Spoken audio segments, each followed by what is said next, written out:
Fill her up. You're listening to the Gas Digital Network. Conceive, believe, achieve. Shut the f*** up. You're listening to Believe You Me with Michael the Count Bisping and Anthony Lionheart Smith. Look at that. Ooh. Yeah, it's nasty. Goddamn Johnny Walker. Let's get him. Them fucking leg kicks. And I'm going to wrap myself in a blanket like a bag because I'm cold. Well, you're okay. Now you've got an excuse, like, when you're around the house and your wife's like, can you get me this? Like, my leg. My leg's hurt. I would love to, babe. You would, but, I walked around. I sacrificed my body for the family. So you're going to have to make me sandwiches and coffee for the next few weeks, and I can't do shit. Well, it's I'm out of training camp. I'm back on the Bush lattes. As long as it's not a Bud Light, we might have some problems. People unsubscribing. Right. The stock's going to dip. Quick. Right. Oh my God. You were saying you just came back from the zoo. Yeah. Chaperoning fifth grade girls. Hold on. Nebraska City Zoo. No, the Omaha Henry Dorley Zoo. Oh, I bet I know it well. If Brian or Harrington Googled it, it's like the #1 zoo in the world. No. Top 5 for sure. Top 5 Every zoo on planet Earth claims to be the best zoo in the world. Okay, Harrington, you on your Googler? Get on your Googler. Well, it's definitely #1 in the country for sure. Well, San Diego says that it's the #1 zoo. I've been to the San Diego Zoo. That shit's whack. All zoos are kind of whack, let's be honest. No, Omaha's is badass. Well, it would because it's in Omaha, but Harrington, where you at, bro? I need some help. But hold on. The thing is, I'm feverishly typing. Hold on. We'll type more feverishly, and Harrington, organize your camera more feverishly. My God, we are the fever crew here. So I looked it up. Go on. On their website, they say they are top 5 in the world. They don't say anything about the rest of the country. Top 5. What was the top attraction, Anthony? What was the best animal you saw today? So Omaha has been they're like the leader in like breeding elephants and giraffes. So there's a shit ton of baby elephants that was pretty cool to see today. Like there's one that's only a couple months old, and so it was cool like seeing them run around with their moms, and it was cool. It is. Now zoos are somewhat controversial these days. You know what I mean? They are a little bit. They should be free, and they should be. But still, they do a lot of help with the breeding programs and stuff like that. Mm-hmm. Anytime I go to a zoo, I want to see two things. I want to see big cats. Yeah. I want to see gorillas or chimpanzees. Yes. Look at this. Gorillas, man. They are incredible. I started following this page recently, Gentile Monkey or something. It's just like gorillas and stuff eating. Gorillas are amazing. Unbelievable. They are. I can't imagine What's your favorite animal? Favorite animal? Probably it's either a grizzly bear. I like grizzly bears too. I like grizzly bears. I like gorillas, and I like big cats. I like the big cats. My favorite animal is an elephant, though. As weird as that is. They never forget. They never forget. No, elephants are cool as well. Elephants are cool as shit. They're super smart. And I don't know what it is. Just always liked elephants. So it was cool seeing the baby elephants, the little mama giraffe walking around with the little baby giraffe that's only a few weeks old. It was cool. I went to with a bunch of fifth grade girls. Like, Jesus, was that a pain in the ass or what? Yeah, man. I mean, you know how it is. You've had a fifth grade girl there. I don't know what it is about fifth grade. Something happens in fifth grade, and they're all idiots. Like, how old's fifth grade again? It's 11. A different system. 11. They're like 11. God. So it's they're all mean as hell. So they're all the time. There's some drama happening in the class. They're all super awkward. They're all like they got a real bad case of FOMO. So they're all very much like watch me. They're all attention seeking. So it was a mess. And they're all on the verge of becoming women as well. There's a lot going on hormonally in their bodies. It's about half and half right now. So tomorrow they have to watch the human growth and development videos, like where the girls watch the videos and then the boys watch the videos with the male teachers, but they also have to watch each other's videos. So like the girls have to watch the boys' video, the boys have to watch the girls plus their own. So the birds and the bees. It's the birds and the bees. So it's about to be the most awkward fucking school dismissal in history because they watch the videos and then they dismiss them from school, and so they get picked up by their parents, so they all have to like walk out of school like after they just seen boners on a video. It's gonna be awkward. We know how it works. We know how we got here, Mum and Dad. What were you guys doing? You're disgusting. Oh dear. Welcome to the show, everybody. Gorillas. I went to this. I always have bad run-ins with primates. I was in Australia. I don't know what it is. I always try and communicate with animals because I'm trying to get them to react. Do you know what I mean? Because they're just sitting there minding their own business, doing nothing. So I'm like, ooh, I make stupid noises and stuff, thinking they're gonna whatever. And I was in Australia. What was it called? Minato, I think it's called, in Adelaide. And then they had this gorilla enclosure, and there was this big silverback, and they just terrify me. But they're just so magnificent. I'm just obsessed with them. Fascinating, but he just wasn't moving. He's stoic, like a real man, just sitting there, just minding his own business. And I'm like, knocking on the glass, which you're not supposed to do. But I'm just like, I'm gesturing, and I'm just trying to get it to do something. You know what I mean? Yeah. And I guess in the end, it just had enough of my shit because it went from 0 to 100 real quick. It was just sitting there, and then it just went ran at the bloody glass. On the glass where I was, I shit my pants. I jumped out of my skin. There was a couple years ago, there was a big, huge silverback gorilla at the zoo here in Omaha, and he ran at the glass and jumped and just double hammer fisted the glass and cracked it while there were people on. And it was all over the news. It was insane. Which zoo was that? Here in Omaha. Yeah, top 5 in the world. Yeah, it was. Yeah, it was. They got shitty glass though. They might want to triple glaze. Have you seen this this video that's been making the rounds on social media? It's of this big male lion with this. He's got this huge mane. And he's standing at the fence, and there's this big dumb guy, and he's got this huge chunk of meat, like raw meat, that he's going to throw over to the lion, and he throws it over the lion's head, but it goes over his head, and the lion never takes his eyes off the guy. Like it wasn't like. He was following him with the meat, but it was like, it's not the raw meat in your hands that I actually want. Yeah. He didn't look at it at all. He just kept right on that dude. And I was like, oh, wow, that's crazy. Meat. Yeah. Anytime I go to the zoo, like out here, because the weather's hot, you got to get there either early in the morning or in the evening. Otherwise, they've eaten the food and they're staying out of the sun. And it's a boring day. What's going on, Anthony? You're dressed as like what can only be described as like a gay Darth Maul or something, like you're like the Emperor in Star Wars, but the LGBTQ version. It's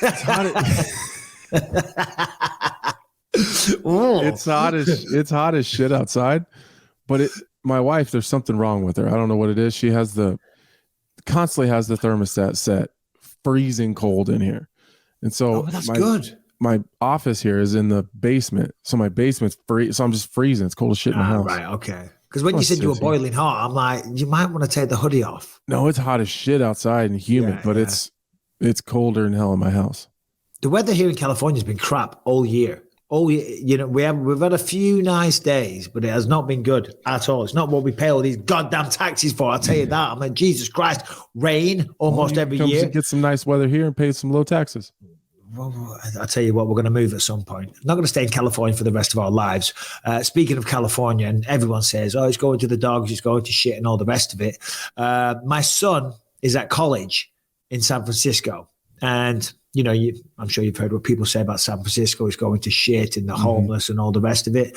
And I went there when he first signed up, and I went for a run. And to be fair, there is a lot of people shitting in the streets and stuff like that. But like really, there's people. You see Jake Shields talk about it all the time too, about how San Francisco. He had posted a picture one time, someone shitting on his BMW. People really just shit in the streets. I didn't see anyone shitting in the streets, but I saw a lot of very desperate, homeless, tragic people. It was very sad. It was very, very sad.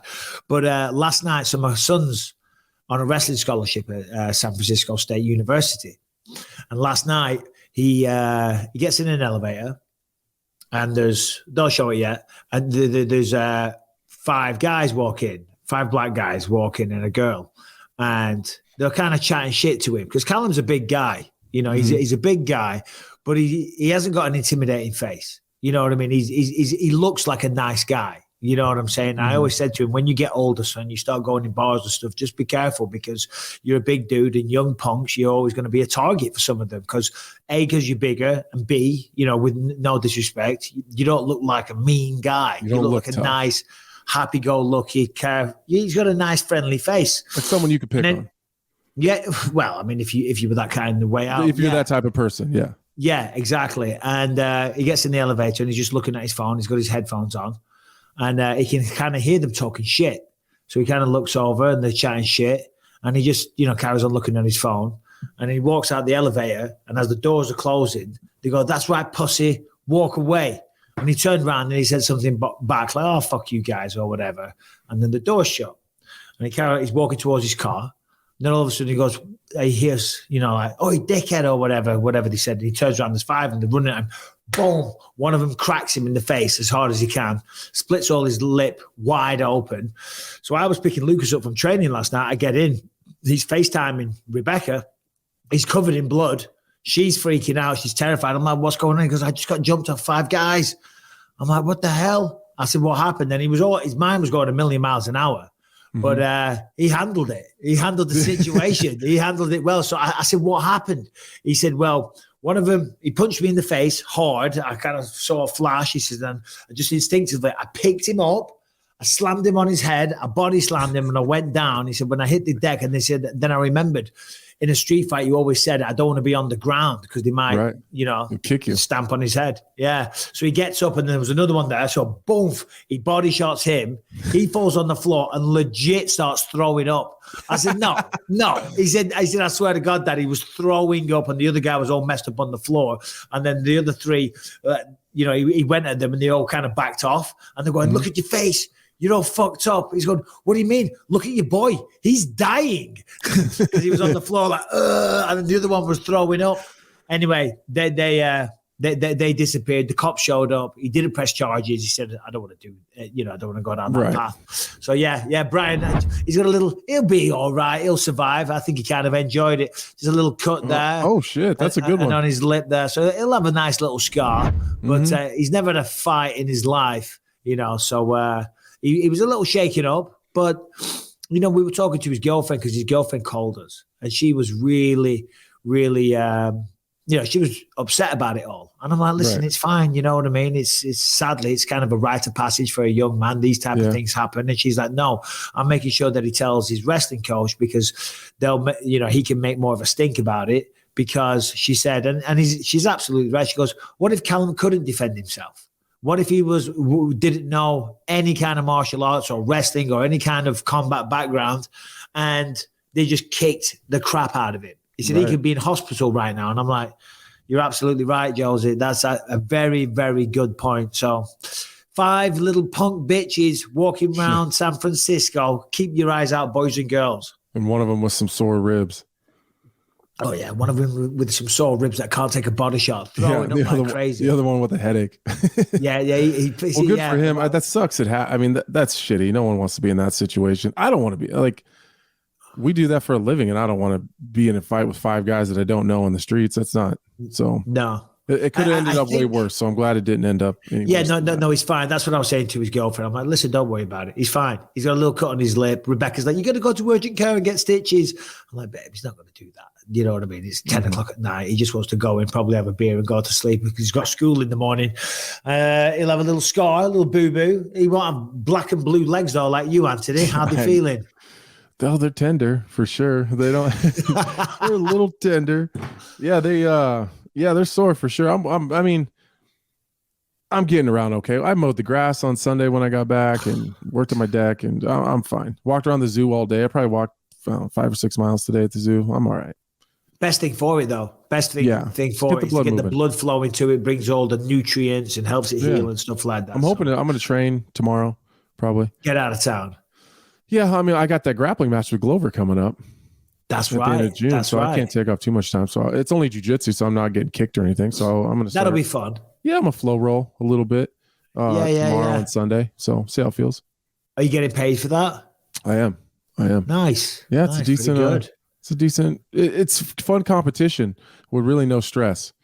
there's no, exactly. I fun. remember I did an exhibition grappling match with Chael Sonnen years ago after my Anderson Silva fight. And I remember I got a call from the people promoting it, and they said what they were going to offer to pay me. And I couldn't believe it. I was like, yeah, I'll do that. I had the same feeling. I was like, we're just grappling, right? They're like, yeah. I was like, yeah. Yes. Yeah, they said, I'll be honest, they said 50K. I'm like, what? No, I'm not getting 50K, but I do jiu-jitsu all the time for free. Do you know what I mean? Like, you give me 50K to roll with Chael Sonnen. I'm like, 100% I'm down. So we went to Arizona. And then, it's a grappling match. And I just fought Anderson Silva a few weeks ago, kind of similar to your situation. Mm-hmm. And, so I go to a steakhouse the night before and I have a few glasses of wine. I'm a little bit tipsy and I'm walking in and the promoter, so he's like, what the fuck? You're not taking this serious? I'm like, dude, it's a grappling match. Calm down. Do you know what I mean? I don't need to, it's a jiu-jitsu match. Just chill your boots. Do it every single day. We do this did you beat him? We went to a draw. Oh. Yeah, it was the rule set on this one's pretty cool though. It's 3 4-minute rounds that are being judged on like a 10-point system. So like you don't get any reward for stalling, and like the way they're scoring it is if you're just on top stalling and the guy on the bottom's attacking submissions, the guy attacking will win. Kind of favors me a little bit. Yeah. Well, so the promoters on this one said to me, they said, what kind of rules do you want to do? So I thought to myself, well, I don't want to lose. You know what I mean? I said, how about we just do this? How about we do 1 10-minute round? And if there's no submission, then it's a draw. And they went, yeah, okay. And I'm like, I can definitely not get submitted by Chael for 10 minutes. Submission only. Like, make that a double because I don't need to bother about this one. Anyway, we're not here to talk about that stuff. And Callum, rest up, buddy. We're going to get him on the podcast and get his version of events properly. Oh, sure. But, a lot going on in the world. Harrington, how are you, buddy? I'm doing great. Good. I'm glad to hear. Why so good? Just been like, I actually got to spend the morning at home with my baby, which was real nice. I haven't gotten that much this week. So like that was, it was just nice. I don't know. Being gooey and mushy. There you go. Yeah, man. Gooey and mushy. Well, we don't want that. We don't want talk of gooey and mushy. Yeah, we don't want unless it's Callum's lip, which is a bit gooey and mushy right now. So I guess the big announcement yesterday, what is it? UFC 291. Was that yesterday or the day before? I don't know. Right after we recorded on Tuesday. They dropped all that. Right after we finished. I mean, like that is 15 minutes. One hell of a fight card. Justin Gaethje, Dustin Poirier too. I mean, yeah. It was kind of rumored. They were both talking about it. Both said that they'd be up for it. Main event in a pay-per-view. BMF belt back on the line. Mm-hmm. I don't care whether it's a BMF belt or an undisputed belt. I could not care less because that fight will be ridiculous. That'd be insane. And I suspect it'll go very similar. Like I don't know who will win at this point, but there's just no way that neither one of those guys can help himself. They're just in firefights, and that's the only way they know how to do it. They walk forward, and Justin Gaethje's going to swing crazy hard, rip leg kicks. Dustin Poirier's he's about as good as taking leg kicks as I am half the time. So well, he's going to box his head. I mean, listen, it's a rematch, and Dustin won the first one, but that was 5 years ago. And you could say this was it 5 years? 2018. Where does time go? It's insane. I can't believe it's Thursday again. It's the end of another week. I'm like, where are these weeks going? But it was 5 years ago. So you could say, oh, they're different fighters now. They're not. They both fight the same way, which is a very, very crowd pleasing, fan friendly style. They lay it all on the table. They go for it. And I'm such a fan of both of those guys. So that's going to be ridiculous. Harrison, what are the coward? Oh, no, we've got the other fights right here. Blachowicz, Alex Pereira. What do you think of that one at 205, Anthony? I think Blachowicz wins that fight. And I think Israel Adesanya came out. I don't know if it was if he tweeted it or if he was on Instagram or what it was or an interview, but he kind of said he thought Blachowicz would push him up against the fence, take him down, and kind of beat the shit out of him. He picked Blachowicz to win. I talk about this all the time. I feel like I'm beating a dead horse, but Jan Blachowicz is one of the best kick defenders in the game today. He wins a lot of fights against guys that kind of base their entire style around the kicking game. He does a really good job. he gets on top of you, that's a wrap probably if you're Alex Pereira. I mean, look at them both. I mean, Izzy and Alex. Sorry, yeah, Izzy and Alex. Izzy took him down 2 rounds. If Izzy can take Alex down, then you got to think more than likely the logical reasoning would be that Blachowicz can take him down. You know what I mean? So more than likely, but you never know. How do you think that power? How do you think that power from Alex translates to 205 in terms of a fight with Jan? I think it'll still be there. I think it's still going to be a considerable factor. Of course, Jan Blachowicz hits hard as well. You know, the man's got good knockout power. But yeah, I still think, even though he's going up to 205, I still think he's going to be probably one of the hardest hitting guys. You know, I do think that. I think it'll still be a factor. I think his cardio will be better at 205. He hasn't got to do those weight cuts. He'll take a better shot, but that doesn't help his takedown defense. And that's his one glaring weakness, I would say. Yeah, I totally agree. I do think that his power is going to translate. I don't know that it makes sense. I don't know that he'll be as special as far as the power goes at 205 as he is 185. Obviously, he's got plenty of power to knock anybody out. But I guess we'll see. I wonder if his body composition, like his body comp, will change much. I bet he looks very similar. Probably not. Yeah. I think he'll look similar. I think he'll still look lean. You know what I mean? He just won't have to do quite as big a weight cut. Tony Ferguson, Bobby Green. That's a good one. There'll be some shit talking that one for sure. Oh, for sure. And I think Tony can make it interesting. He's obviously on the downhill slide, downside of his career, but with his funky style, I mean, people forget that he hurt Chandler with punches in their fight. But I mean, he got knocked out pretty brutally. So people forget about what happened leading up to that. But I would go out on a limb and say Tony was winning the exchanges in that fight up until then.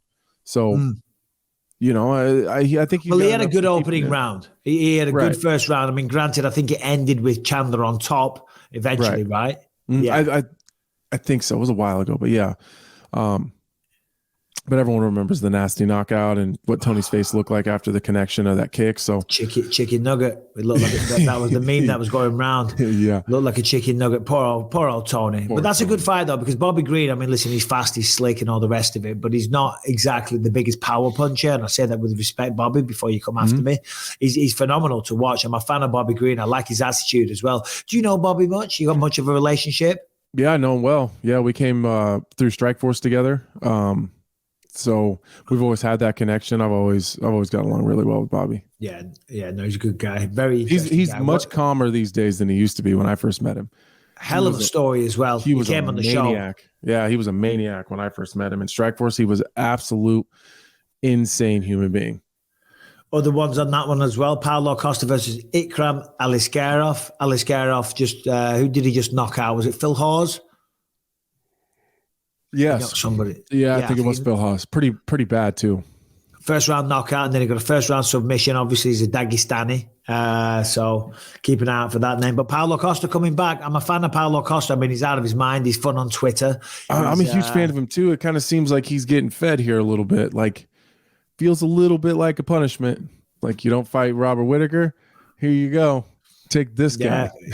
Well, you're probably right because we know I think his record's like 14-1 or something. So Aliskerov hasn't got the name value, but he is dangerous. And as you say, to your point, a Robert Whittaker or whatever, or someone more high profile, you lose to them. It's like the court of public opinion. It's like, well, it's not bad. He lost to one of the top guys. Everybody loses to this guy.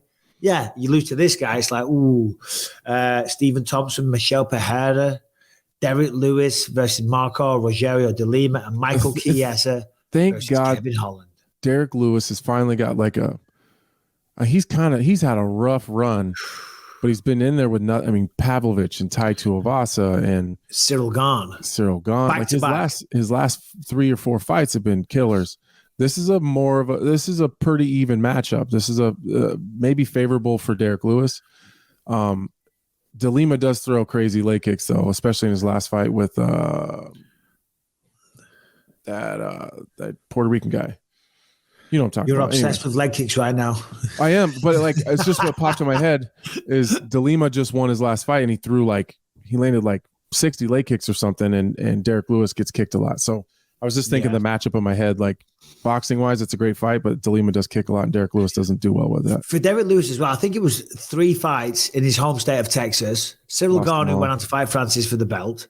Yeah. Taito Avasa, who's capable of knocking anybody out, and we all love Taito Avasa. He's incredible. And then Sergey Pavlovich, who potentially may fight the winner of Jon Jones versus Stipe Miocic, if and when that fight goes down. But I think it's going to go down Madison Square Garden. So a lot of good announcements there. What else is Harrington put in the chat here? What is that? Waldo Acosta Cortez. What about him, Harrington? What are you going That's on about? That's the guy that DeLima just fought and leg kicked him. Johnny Walkered him to death. To bits. All right. Okay. Well, that's fun. All right. Let's just take a second to thank our sponsor, Manta Sleep. High-level athletes and performers, they know quality sleep is the foundation for everything good that happens in life. Driven by that belief, Manta is on a mission to give light sleepers control and mastery over their sleep. With Manta Sleep, you can maximize the enjoyment of life and unlock your full potential. The masks are 100% blackout for deeper sleep. That's what we're talking about here. Masks that you wear to help you sleep. They're made of soft, breathable, and durable materials, so you'll never worry about it stretching out or falling off. Also, they've got lots of varieties. You can check out the brand new Sound Mask featuring razor-thin Bluetooth headphones with a 20-hour battery life. Now, as always, Manta features a 60-day risk-free trial and free shipping in the USA. Go to the website, mantasleep.com, see their full selection of sleep accessories. They have body pillows, weighted blankets, sleep machines, everything that a light sleeper needs. Be sure to check out mantasleep.com. Use the promo code BISPING to get 10% off the perfect gift for you or the light sleeper that everybody knows. Manta, sleep better, anywhere, anytime. You see Tyson Fury. Go on, Harrington, jump on. What are you going to say? Well, in that same announcement, the 292 was announced as well. Oh, yeah. The Boston card, right? No, I believe it's Sydney, right? New South Wales, Sydney, Australia. No, I think that's 293 is Sydney. 292 is Boston.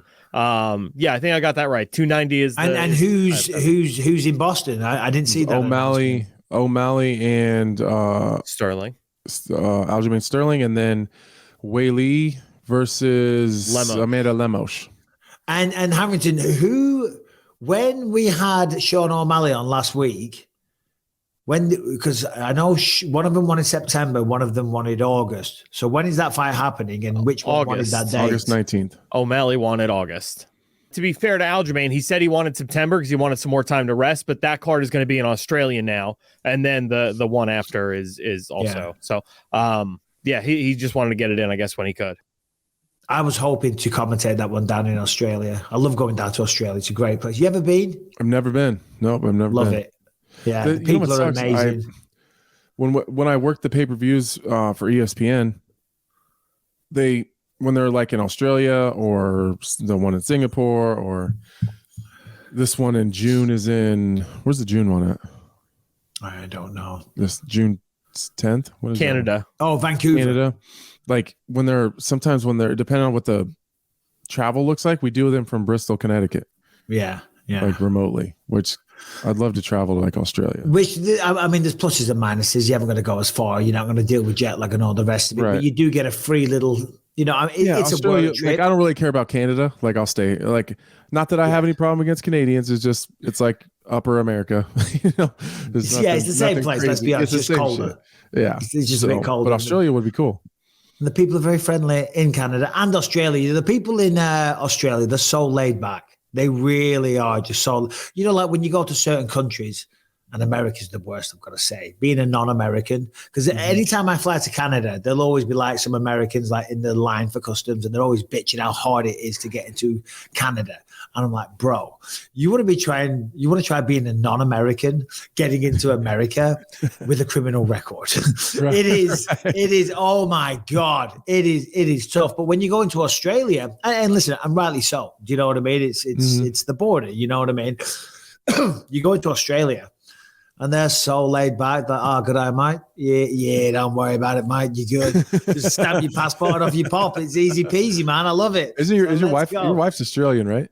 Yeah, she's Australian. Yeah, that's what I thought. So I was hoping to go to that one, but not on the docket. Did you see? It's not in the notes, Harrington or Brian, but Tyson Fury today on his Instagram. Oh, Do you follow yeah. Tyson Fury? Did you see it? I just seen it right before we got on. He's going at Joe Rogan. If you can just find that clip, Brian, on Tyson Fury's Instagram page, I think Joe Rogan on his podcast, I'm assuming, was talking about Tyson Fury and Jon Jones. And like, you know, if they were to fight, that Tyson Fury essentially wouldn't have much of a chance against Jon Jones. And I don't think he was being... I heard him say it. It's been a while since he said it, but I watched the clip a while ago. And Joe said, like, kind of tongue in cheek, but also like kind of serious, like, they box, that's one thing. But he said, if you like take all the other bullshit away, if you put Jon Jones and Tyson Fury in a room and you lock the door, who's going to walk out? And he was like, Jon Jones is walking out of that room every single time. Without question. That's what he said. And Tyson was not happy about it. He was not happy. He was not happy. If you find the clip, what did he call him? A short little boulder midget or something like that. You know, listen, fighters are proud people. Oh, go on. Yeah, let's have it. Time in my life as well. I'm 34-year-old, as strong, as big, as fucking fat as I've ever been. I'm looking to sign a 10-fight deal. I ain't going nowhere. I ain't fucking going nowhere. I'm coming for all of you motherfuckers out there. I'm the baddest man on the planet. I heard Joe Rogan say something about me the other day, and I've been off all the social media, so I didn't reply to that little pussy, little fucking midget, bald-headed midget. I heard him say that Jon Jones could fuck me up if we went in the room together. I don't think so. Not a man born from my mother can fuck me up in a room on our own. Whatever happens in that room, I'd be walking out. Not a fucking problem. No man alive. No man alive can take my son. Oh, God. I mean, look, listen. He said, not a man born from a woman. Not a man born from a woman. Well, you know, in this day and age. You never know. Some men can have babies. I don't know if you know this. Yeah, get it together, Tyson. Jesus. Yeah. Listen, we've seen UFC 1.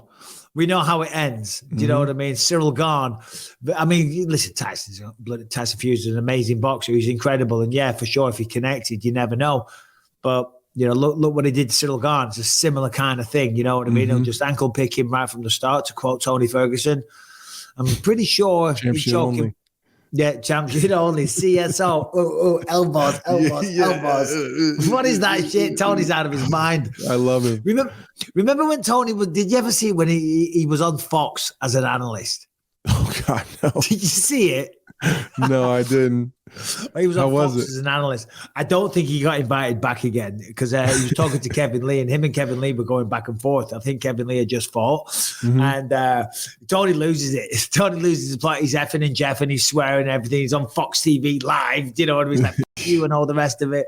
I was like, go on, Tony. I don't think we're going to get booked again, but it made for some very entertaining TV. Oh, that's incredible. Harrington, Kevin Lee just booked a fight, didn't he, actually? Speaking of Kevin Lee. He did. I see that too. I don't remember the name, though. It was a tough fight, though. That's your point to jump in, Harrington. Okay. Oh, there it is. Rinat Fakhretdinov. Fuck off. Fakhretdinov. That guy. Kevin Lee's going to fuck his head in. I just hope he looks good. Kevin Lee's insanely talented. And I'm not sure how old he is. He's still kind of young. So I think he just got to the UFC really young. He's a freak athlete. I was always a fan of Kevin Lee's style. I loved his fights. And he would always start off so well. Do you know what I mean? And then he would kind of fade or whatever. Fade a little bit. Like when he fought Tony Ferguson, he got off to a great start. And then in the end, you know, that's what Tony used to do, just out tough everybody, let them punch themselves out, and then he just take over and submit them or whatever it was, use the elbows. But good to have Kevin Lee back. Look, here's Brian. September 4th, 1992. So now I've got to do math. I put a 30 in right above it. Oh, you did. He's 30. Okay. He's only 30 years old. That's crazy. That's so young. Seems like he's been around forever. Yeah, well, he kind of has. He must have been young Don't when you he got talk to the about UFC. my mom. Remember that with him and Chiesa? That was great with Michael Chiesa. Yeah. Michael Chiesa loses it. Yeah, there's 3 things that are for sure: death, taxes, and you better not talk about Michael Chiesa's mom. I'm trying to get Michael Chiesa on the podcast. You know him. I reached out. I sent him a text message. Cool. He never responded. Cool. Yeah, Chiesa's too cool sometimes. Is he really?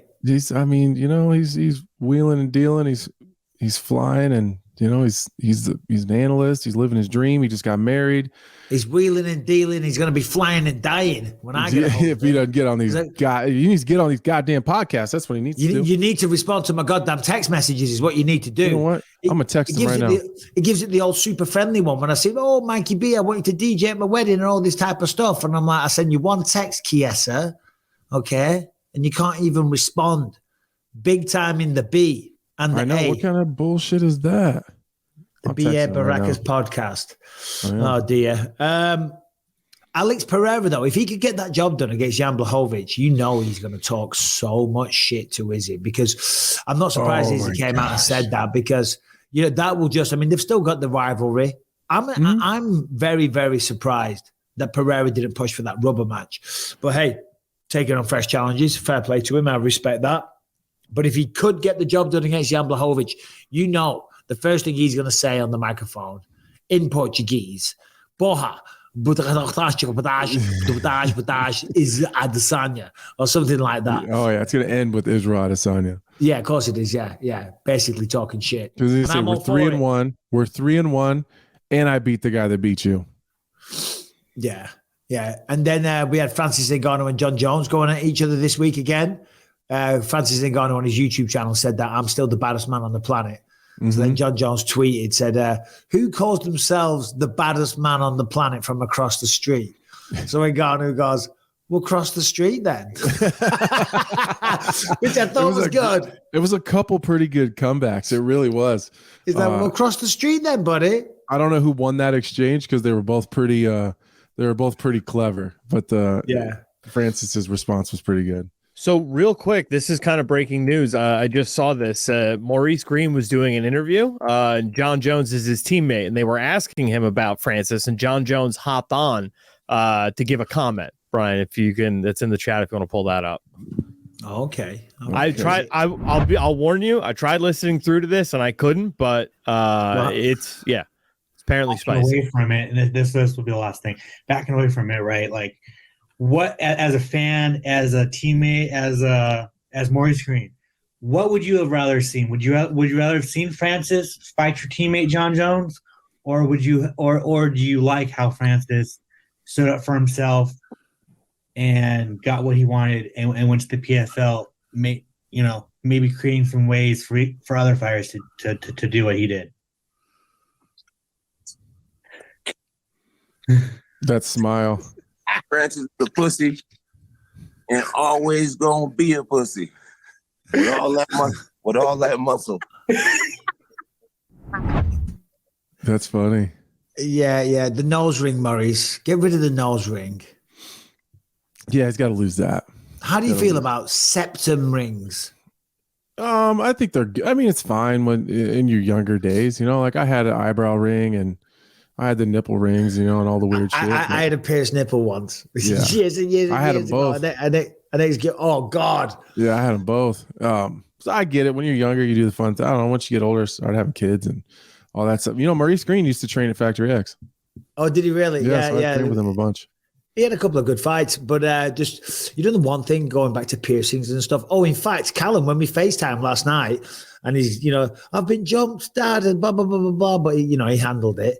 As he's FaceTiming me, and he's showing me his lip and everything, I'm like, whoa, never mind the lip.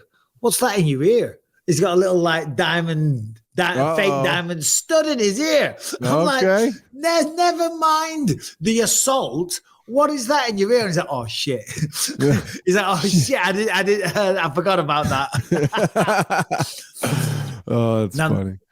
There's one thing here that I'm just talking about piercings and stuff like that. And if you are one of these people that have these things, then I'm not being a hater.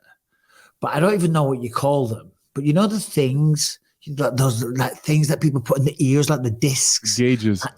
And they make the earlobes all stretched out and stuff. Harrington, Brian, bring up some pictures of them. I'm not a fan of those. I'm just going to throw it out there. It's definitely not for me, but That's not. It's definitely not for me. But I mean, look, listen. Whatever. Each to their own. Each to their own. Yeah, No judgment. whatever. No judgment. And you want to express yourself. That's cool. Whatever. That's not a bad one, Harrington, Brian. But it's when they take the piece out and that the ears are they're just hanging, dangling. Yeah. I don't know. I mean, hey, listen. Suit yourself. Please yourself. But for sure. Yeah. Please yourself. It's disgusting. Please yourself. You want to do that? Great. Knock yourself out. Right. Israel Adesanya is a real conversation. So you might have saw this, but just for the people that haven't, Israel Adesanya is potentially facing legal action as his longtime ex-girlfriend is allegedly threatening to take him to civil court for compensation, despite the fact that the two never married or had children. She claims that she spent far too much of her life with him to walk away with nothing. Izzy responded with a tirade of Instagram stories, and he didn't hold back. Do we have a video? Because that would be interesting to see what he said, because I am 100% on the side of Izzy. No, it wasn't a video. It was just a giant wall of text. And he did like 2 or 3 of those notes and just left them up for 24 hours. They disappeared. But I think we have an article that has them. That's okay. Don't worry about it. Yeah. What are your thoughts on that, Anthony? I was actually talking about this yesterday. It is because I think there was a quote there saying that she supported him. And like, I've supported a lot of people. I support Lil Boozy in his rap career, but I don't need half of his money because I've been supporting him all this time. And I get what she's trying to get at, but that if you're not married, I don't know what the common law laws, like what are the common law laws, where they live. I don't know, but if they're not married and like there was no agreement, I think she's just being fucking bitter. Well, it sounds like she's a little bit salty. Again, we don't know all the details, just going off what's. But would you be pissed? Think of this. Would you be pissed if, say, I don't know, 10 years ago, you and Rebecca were never married, and then you guys break up, and then she goes off to be an absolute fucking superstar? I would be like, if that was me and Michaela, we broke up, we weren't married, but we were together for a long time, and then she goes off and ends up being a rich superstar. Oh my God, I'd be pissed. yeah, it's gonna hurt, right? Yeah, of course it is. But I'm not. I don't get any of that money. That's not fair.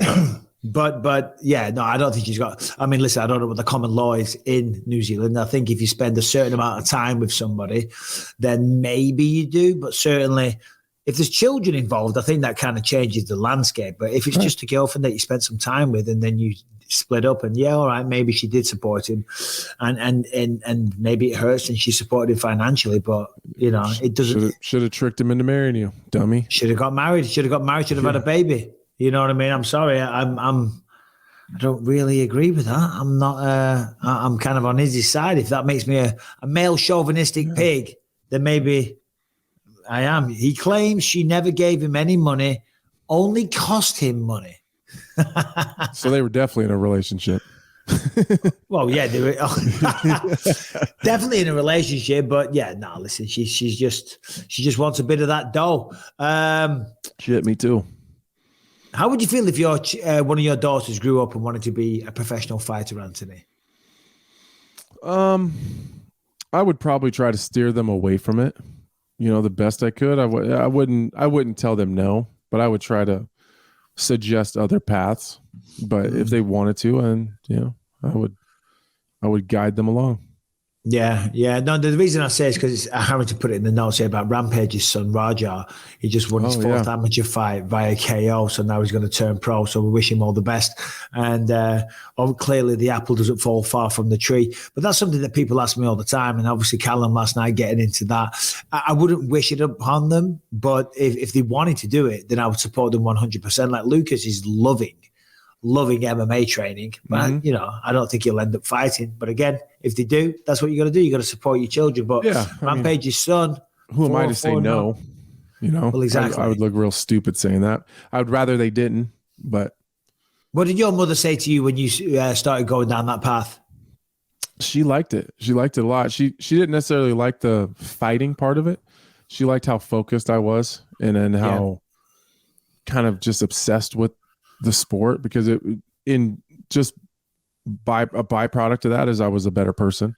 I was focused on something. I wasn't out partying as much. I was chasing a goal. You know, she enjoyed that part of it. The actual physical fighting part of it wasn't her favorite, but she enjoyed the focus for sure. Yeah, well, for sure, because you're working towards something. You've got a goal, Right. you've got a drive, you've got an ambition. And a lot of the time, that's what young people need. They need something to work towards.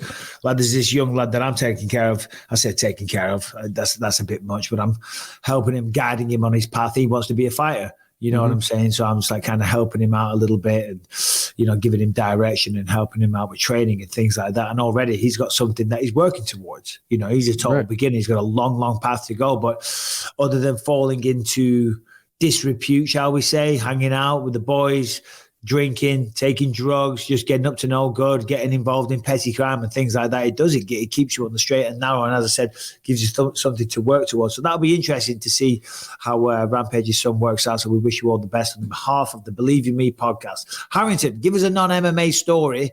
I believe, well, what's going on? We'll throw this one to Anthony, right? Okay. We've got Anthony in the running. A vegan family sent multiple notes to their next door neighbor about the barbecue going on next door. We have Australian police being investigated after tasing a 95-year-old woman who was brandishing a knife. She also had dementia. And this is just, you know, Heinz is unveiling a customizable condiment dispenser that will allow dinners to make over 200 combinations of sauces. Wow. We got to talk about it. Whoa. This is big news for the fat community, Michael Bisping. Let me tell you. What was the first one?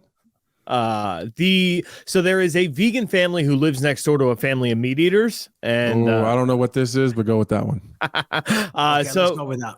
They have sent them multiple notes and complaints and threatened to call the police and out them on social media because a family, like they'll cook meat in a window and it'll go through the window into the vegan people's household, and they say it sickens them. It you know, they've asked them not to do that or keep the windows closed if they're doing it, and then to make matters worse, they had a barbecue where all that smoke was going over, and they just about lost it.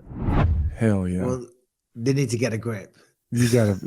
That's on you. You gotta get a grip. I don't care. I don't make fun of people that are vegans for not eating meat, but I've had people. Obviously I'm from Nebraska. It's the probably the red meat capital of the country. It's where Omaha Steaks is. We're meat eaters, and I'm very much a carnivore. So. I've had these conversations before where, you know, people are judging you for eating whatever. Fuck off. Yeah, no, exactly. Look, listen, you know, it's all well and good, and these people, maybe they want to be a vegetarian for who knows what the reasons is. Maybe it's health benefits. Maybe they're trying to do better to the planet or whatever. That's all well and good. You want to do that? Good for you. That's your choice. That's your option. You can't then dictate to other people what they should and shouldn't be doing. And you can't get on your high horse because your next door neighbor's having a barbecue. Do you know what I mean? Take that energy and put it into something more useful. Like my daughter, she flirts with veganism. She's not a vegan. She had a steak last week, you know what I mean? But she's definitely minimized her consumption of red meat, but she's not going out there lecturing people, you know. And I think a lot of the time they just want to posture and lecture people just for the goddamn bloody sake of it. Yeah, just for the sake of it. You know, I was watching there's a political commentator. I think he's from the UK. He's really popular. I don't remember what his name is. He always brings people on and just shits all over him all the time, though. Piers Morgan? There we go. That's him. Oh, yeah, it had to be. Yeah. I tell you what, Piers Morgan's really good at shitting on people, though. He's really good at it.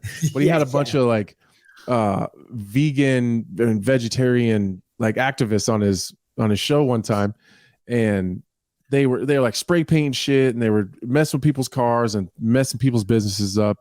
And then they bring out Piers Morgan while they're sitting there, like a medium rare steak, and he just starts crushing it, like right on the news desk in front of him while they're talking. It was really funny. Yeah, well, again, it's been a part of society and a part of culture ever since humans, Homo sapiens, Neanderthals, any version of the human life form, they've been eating meat, and it's called the food chain. It's as simple as that. Do you know what I mean? Have you ever tried? Oh, is this it? Let's have a look.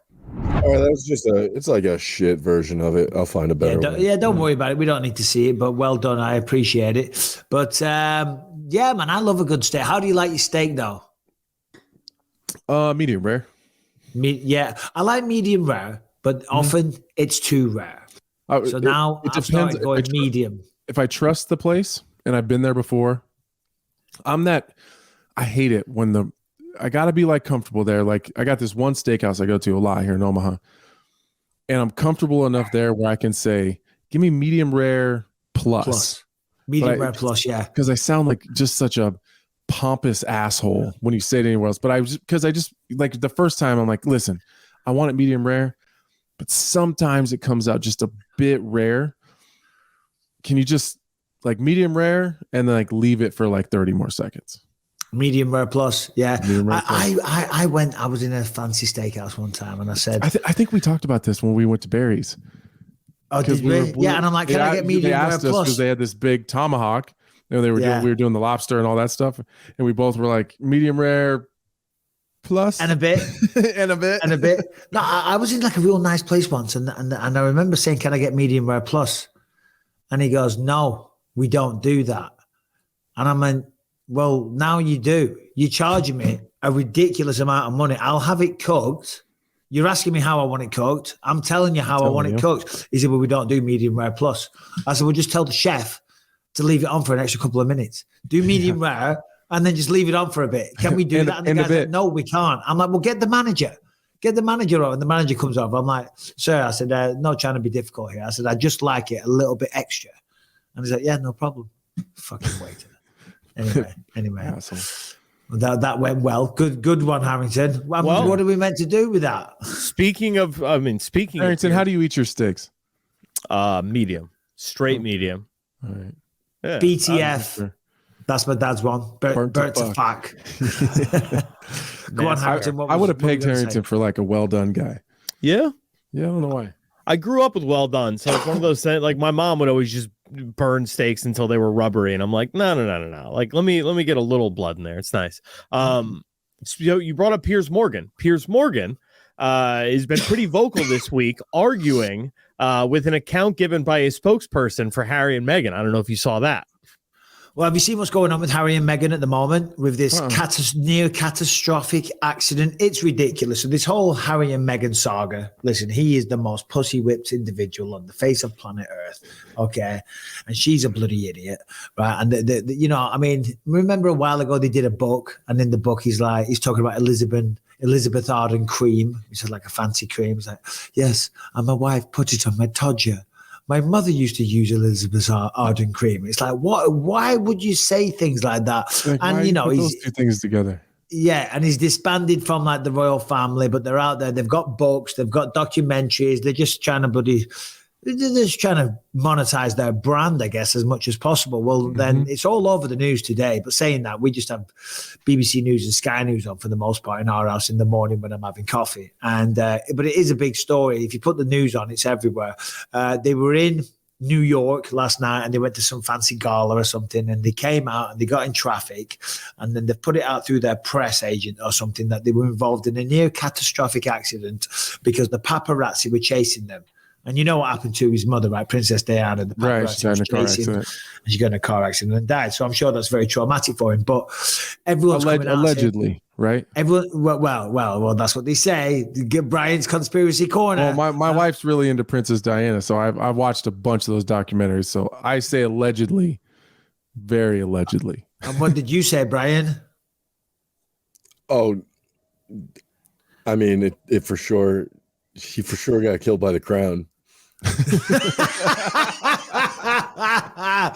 Oh my God. Yeah. Potentially. You never know. Allegedly. But no, so now they're saying that she was involved they were involved in a near catastrophic accident. Anthony's warming up now. I am. Down. I'm laughing now. Once you get laughing, yeah. But the problem is they're in Manhattan, New York City, and all these experts are coming up with experts. Were they going 3 miles an hour? They're like, it's impossible to go faster than 15 miles an hour in New York City. So how on earth could it have been a near catastrophic event? And as my wife said, if they were in a car and the paparazzi were chasing them and it was so traumatic, just stop. Just pull over the car. And number one, you're in downtown Manhattan. You're not going to go faster. Brian and Harrington. I mean, what would be the maximum? If the paparazzi speed? were smart, they would have got out and just ran up there. It would have been faster to chase him on foot. That's essentially what happened. So if security footage shows that it was like some people on bikes were like, riding up alongside him, because you can't go faster than a bicycle in New York City most of the time, and just snapping a couple of pictures, nothing too crazy. In their official press report, they said that it was near catastrophic because paparazzi was driving on the sidewalk to try to get to them in this high-speed chase that lasted 2 hours. I saw a high-speed chase. There's no way they went 30 blocks in 2 hours. There's absolutely no way. I saw some guy, I don't know what he is, I just turned the news on, and he was talking. He was a guy from New York that's supposedly an expert in this kind of thing. And he said, I deal with celebrities and people that have to face this kind of thing all the time. He said, there's a few ways we can handle this. A lot of the time, they will leave out the back door. They'll have a car waiting for them outside and out the fire exit. They will leave then. There will be no drama. Other times, what we can do is we use lookalikes, that people that dress like them, they look like them, but they put a hat and a shades on and they walk out and they're the ones that get harassed. Or the third option is they walk out, they let them take a picture or two, they answer a couple of questions, and then they get in the car and they drive away. That's all they want. What I mean? That's all they want. Do you know what I mean? So these guys are just perpetuating this. I don't know what they're trying to. Well, they're just trying to stay relevant. They're trying to stay in the public eye. They don't need to do that. He's the bloody Prince of Wales or whatever, the Prince of England, and she's a bloody nightmare. It's just attention. So much attention seeking. It's. She's not royalty at all, right? Originally. Oh no. She's not. She was. She's an actress from America. She's not royalty. Like a previously married actress. Isn't she royalty by injection now? What do you mean by injection? By penis injection? Yeah. Well, yeah, she is now, but I meant like she's just a regular ass American woman before, right? Yeah. Regular ass American woman. Oh, what is Harry doing? Like a regular ass American just woman. Basic as fuck. Ugg boots, Starbucks. Yeah, exactly. Dude, I randomly threw on Horrible Bosses last week for me and Alex to watch. She's in one scene for about 2 minutes to just have the guys say, "Hey, she's got a nice ass." That's her whole acting career. Is it really? Yeah, I haven't delved too much into it, but it is pathetic. As you can see, it's a bit of a slow news week this week. We were supposed to have Court McGee on. Sadly, Court has to pick up the kids, so we're going to do him on Monday. So keep an eye for that one. Court McGee will be here. And I think Henry Cejudo is going to join us on Monday as well. Yeah, that'd be cool. So that'll be good to talk to him, get his thoughts on what's going on in the world. What's going on in your world, Anthony? Anything worth mentioning other than the zoo? No, man, it's the end of the year stuff. So, you know how I am in the summertime. So we're going to have to move around some of our episodes, I think, just a little bit. Next, the week school gets out, but we're going riding in Arkansas. It's funny. You always call it Arkansas. I'm actually going to Arkansas the day school gets out next week. So that'll be fun. Nice. We're going to go ride some trails and just, I need to decompress. I need to decompress a little bit. So I'm going to go hit the mountains in Arkansas and come back fresh. That's my plan. That sounds lovely. We're actually, in a couple of weeks, we're going out to England. Going to be there most of the month. Oh, that's right. To go see your mom. The month of June, yeah. So, yeah, we'll go see my mom, see my dad, see some old friends and whatnot. But we'll still be doing the show twice a week from the Bisping residence at home. Ellie's got a boyfriend and he rides razors, by the way. Does he? Yeah, he's got a razor. They went out on the razors recently, yeah, and he's got a bolt on the leg. I'm like, you'll get along with Anthony Smith. Yeah, you should tell him to come to Arkansas with us. We'll tell him to come to Arkansas. Harrington, what's a big story then in mixed martial arts that we need to get our teeth into? How about this one? 9 PFL fighters have been flagged by the Nevada State Athletic Commission, and 3 have already been suspended. 3 of them, Christoph Jotko, Alejandro Flores, and Bruno Capoloza, have been suspended between 6 and 9 months, with 6 others, including Thiago Santos, awaiting a ruling. What do you think the situation is there, Anthony? Do you think that they come out the UFC, they leave the USADA testing pool, and then they think that maybe the drug testing isn't going to be as stringent and they can get away with it? Well, some of them have been outside or not in the UFC at all for a while. Here's what happens sometimes. The drug testing industry moves slower than the people that are using and the people that are helping them use. But every once in a while they'll come out with a new test that either can pick up smaller traces that goes back further, that test something different to get the same result for a different substance. That happened a lot with USADA there for a while, where you wouldn't see any positives for a long time, and then all of a sudden you'd see 3, 4, 5 guys test positive for the same thing. I think 4 out of those 9 were the same substance. It was clomiphene, which is a estrogen blocker. I think, I'm not 100% sure. I think it's an estrogen blocker. So I'm wondering if the athletic commissions have like started using a new test that is able to find it in a different way than maybe the old test. And maybe that's just the issue there. I think there's a lot of people outside the UFC that are using. No, of course. I think we were talking about this last week, like on the regional scenes and stuff. But anytime that'd be my guess, if they came out with a new test. Yeah. Well, anytime there's an estrogen blocker in your system, there's a steroid somewhere, or there was. There's going to be, because I'm not schooled on this subject terribly well. In fact, pretty poorly, to be fair. But why do they take the estrogen blockers? Because when you increase your testosterone, it naturally increases your estrogen, and then when you body, come, and therefore you get tits. And then when you come off of this, and then when you come off of the steroids, your estrogen levels spike. I only know that because Chael talks about it in depth a lot.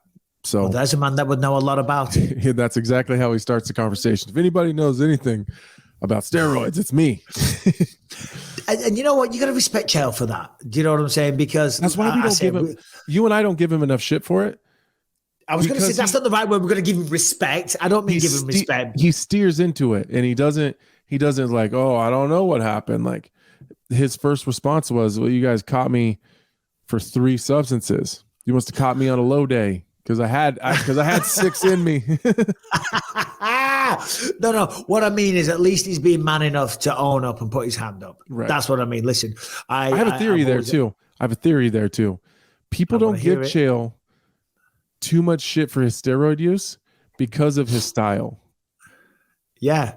He wasn't out knocking people out. He wasn't hurting people. People didn't come out of fights with Chael Sonnen sliced and diced and injured and going to the hospital and getting their nose straightened out and getting their eye sockets fixed. He was a gritty wrestler with great cardio, which probably was a little bit boosted. So I think that's part of it, though. He wasn't. I like Chael. I've always gotten along great with Chael, but he wasn't scary. He was very, very good. He's very technical, really good at what he did. But I don't think anyone went into a fight with Chael Sonnen like, fuck, if I mess up, he's gonna hurt me. Like, he's gonna take you down, he's gonna wet blanket you, and you're gonna have a tough time. Yeah. Again, it's just the way he handled it as well. At least he owned up to it, because there's one thing getting busted. Do you know what I mean? And shame on all of them. You know, everyone knows my stance. I don't need to go into it again. And it's a pretty uniform stance, to be honest. It's not anything original. You know what I mean? You shouldn't take steroids. There you go. But at least, there's nothing more. What's the word I'm looking for now? When you see a guy squirming and they start coming out, well, it was a tainted supplement. It was this, it was that. I think Conor Benn, who's the son of Nigel Benn, legendary UK boxer, he got kind of busted recently, and he had estrogen blockers in his system. And he was saying, oh, it was from some contaminated eggs that he had or whatever. It's when they start coming out with all the stupid excuses and they try and get creative, it just makes you look even worse. At least be man enough, I think, to hold your hand up and just say, oh, well, no, it doesn't make it less of a crime, but at least you can see, they just go, okay, you got me. I tried to cheat. It is what it is. I was insecure. You know what I mean? At least you see the human element in it and you say, you know what, you're man enough to admit it. And not that I forgive them then, but like, it's like, okay, well, you're man enough to do the crime and do the time. Correct. You can move on. We can move past it. If you can admit it, we don't have to drill on it and say, oh, you know, this good. Once you admit it, all right, here's what you get. We can move past it for now. Yeah, exactly. But anyway, I think Dillashaw kind of did that too. You know, well, no, but Dillashaw had to, because he had EPO in his system, and apparently there was no way that EPO from accidentally, you can't accidentally be in your system. So that was like caught as red-handed as you possibly can be. You know, well, in the way they tested him too, I think like they tested him, and then they got like special permission to test him real late and like then real early because they were getting suspicious. So yeah, he didn't have a choice. But it does, honestly, there's a lot of people that get caught pretty red-handed and still try to make excuses. All right, summer's coming, and are you ready to unveil your beach bod? Manscaped is here to ensure your body is ready for the wild with their game-changing full-body grooming and hygiene products. Don't be the guy at the beach with the Austin Powers chest out or looking like Harrington. Nobody wants that, okay? Go to manscaped.com. Use the code BISPING20. You're going to get 20% off and free shipping. Listen, Manscaped, they've got it all. Okay, you can try out the Performance Package 4.0 that comes with the Essential Lawnmower 4.0, waterproof, cordless body trimmer. You know the one, we've talked about it forever. It is fantastic and it doesn't hurt. Okay, that's the main thing. With that, the Performance Package, you also get the Crop Preserver, you get the Bowl Toner, the Crop Reviver, an anti-chafing bowl deodorant and moisturizer, because we all know how painful the chafing can be when you're wearing that bathing suit all day long. Now, nobody likes nose hairs, so get the Weed Whacker, which comes in the Performance Package, the Weed Whacker 2.0. That's what you get. You get all kinds in this thing, okay? You also get 2 free gifts, the Shed Travel Bag, $39 value, and the patented, high-performing, reduced chafing Manscaped boxers, okay? And also, if you're wearing sandals, you're going to take care of the toenails. The Shears 2.0 nail kit comes with that as well. Having the right tools for grooming is essential. Do yourself a favor and always use the right tools for the job. Now, go to manscaped.com. Get 20% off and free shipping when you use the code BISPING20. Manscaped.com. BISPING20 is the code. 20% off and free shipping. So, Harrington, give us a story to get our teeth into, mate. Come on, make it a good one. No pressure, but it better be fantastic. Okay, well, I mean, do you wanna talk about our friends down in the Tasmania area, the Australian police? I got a friend from Tasmania. Yeah, Rob Wilkinson. Oh, okay, cool guy. Yeah, he was not on that list for the band stops. He's pissed too. PFL. He was like, I fought Thiago Santos and got a win.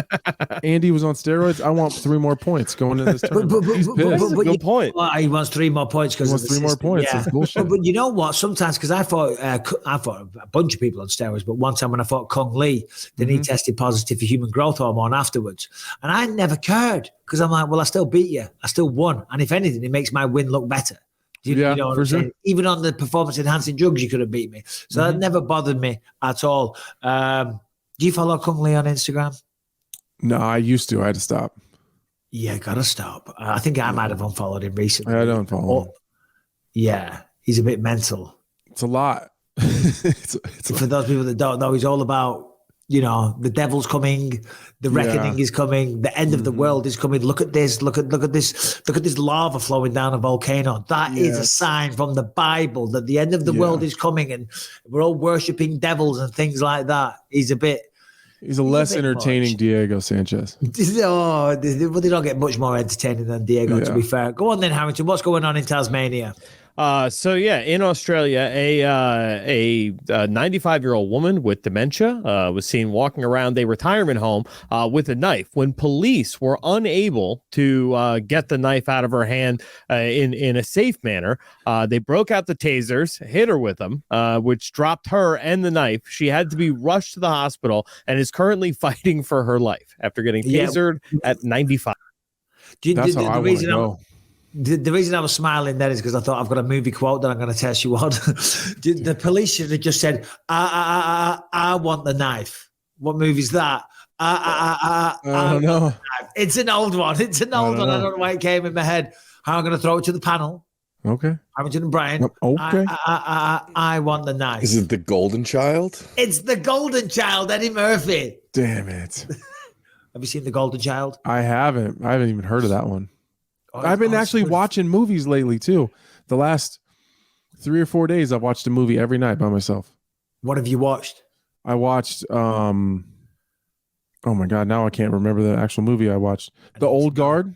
I watched The Old Guard. I haven't seen it. It's that was a really good one. I watched,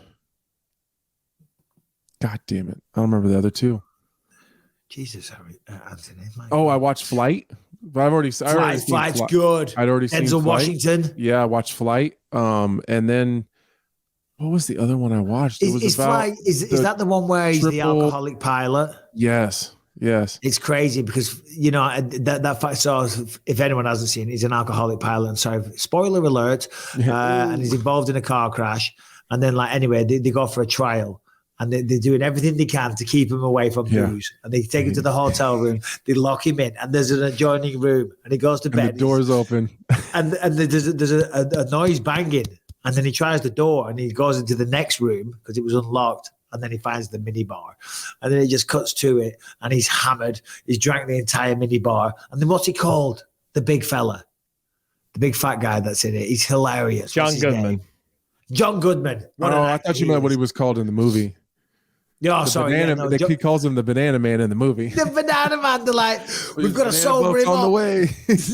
We've got to sober him up. So he rocks up. He walks in like a businessman. He sits there. Says, okay, we're going to need a glass table, $100 bill, and a credit card.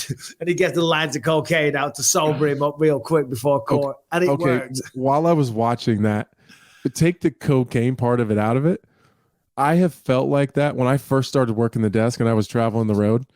There has been many a morning waking up like Saturday morning having to work the desk where I was like, oh God, I got to pull my shit together. Like I'm in the shower trying to wash myself, wake myself up, like get some coffee. Go for a run. That's the one. Yeah. There's been for a run. It's not like that anymore, but there's no. When I first started working the desk and I first got on the road, in 2018, I was a mess. Oh, dude, when I first started as well, because obviously I was still fighting. So that was like, this was a side gig. Do you know what I mean? And I was in between fights. When you're in a fight, you're all disciplined, you don't drink and all the rest of it. But now I'm in between fights. I enjoy myself. My God, I used to show up sometimes at the Fox Studios. I would be hung over. Very, very hung over. Do you know what I mean? But you still did a good job. Right. Anyway, so a 95-year-old woman was tased by police because she was brandishing a knife. She has dementia. Am I missing anything, Harrington? What are your thoughts on that, Anthony? I mean, they could have. All right, I get it. They don't want to get stabbed, but you can't. I know there's rules, and because there's like a 21-foot rule. I don't know how it is in Australia, but here in the States, I got a lot of officer friends, and there's like a 21-foot rule where if someone starts to attack you or charge you with a knife, once they get within 21 feet, you got to shoot them. Because 21 feet is close enough. That's the distance that someone can take a shot from a gun, but may still be able to get to you with a knife. So I suspect a lot of other police departments probably have a similar rule to that. But sometimes you got to kind of look at the person here. Like, can't you just distract her? She's in her 90s. Have someone come up behind her and wrap your arms around her really quick so she can't stab you. I don't know. I don't know that I would be too nervous about a 90-something-year-old lady with a knife with dementia. If me and one other person can distract her and I can wrestle the knife out of the hand of a 90-something-year-old lady. I promise you, without without hurting her. I would think so. But I understand that they're just trying to do their job. They want to go home to their families. Yeah, but nobody wants I get that, but I don't think I could pull the trigger on a taser on a 95-year-old woman that's clearly having an episode, doesn't know what she's doing. But just I get run it. From her. She will not catch you. She's going to be out of breath pretty quick. She's not going to outrun you, for sure. They didn't shoot her, to be fair. Yeah. Well, you could trip an old lady like that with a broomstick. The 21. There's a lot of things you could do. Rule is a bit crazy, though. I don't think so. I think it's too close. 21 feet, you just shoot them? Shoot to kill? It's not that far. I did a thing when I was in Boy Scouts with the NYPD where you went to a shooting simulator, and it's crazy how fast 21 feet. It closes down quickly. Yeah, it's very quick. Yeah, I mean, it's not a particularly far distance, I guess. I mean, I'm looking at the room I'm sitting in now. It's probably 15 feet to the end of the wall over there, so it's not far. Someone's got a big-ass sword and starts sprinting at you from there. Yeah, I see what you're saying. Sometimes people take 3 or 4 seconds to die. That's enough to get that sword out of your body a couple times. I mean, the knife crime in the UK is ridiculous at the minute. It is just insane. That's terrifying to me. That's terrifying. We'll check this out. I follow a couple of Instagram accounts.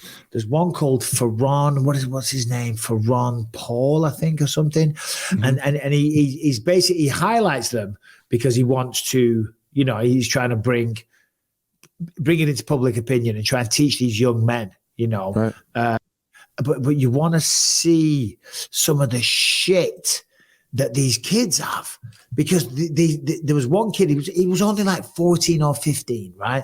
And these unmarked police, they pin him up against the wall, they search him, and he's like, I've got nothing. And then out of his pants, and it's down his little trouser leg, they pull out, you can't even see it, it's this huge, massive, I can't even get it in the camera, this huge machete, do you know, and they've all got, they're about 3 feet long and about this wide.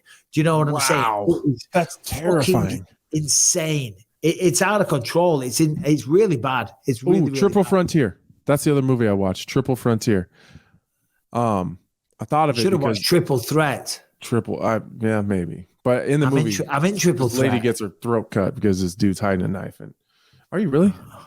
Triple Threat. Check it out. It's this great martial arts film. I'm the worst martial artist in it, though. You've got Tony Jaa, you got Scott Atkins, you got.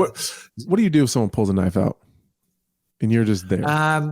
So like growing up, I remember I did Japanese jiu-jitsu, and we did a little bit of weapons training and whatnot. And one thing they always had, and they show stuff on their McDojo Life on Instagram about people with knives. I love that thing. I love that page. It's just so ridiculous. These martial artists that are showing these stupid techniques, shame on them, because they're going to get someone hurt one day.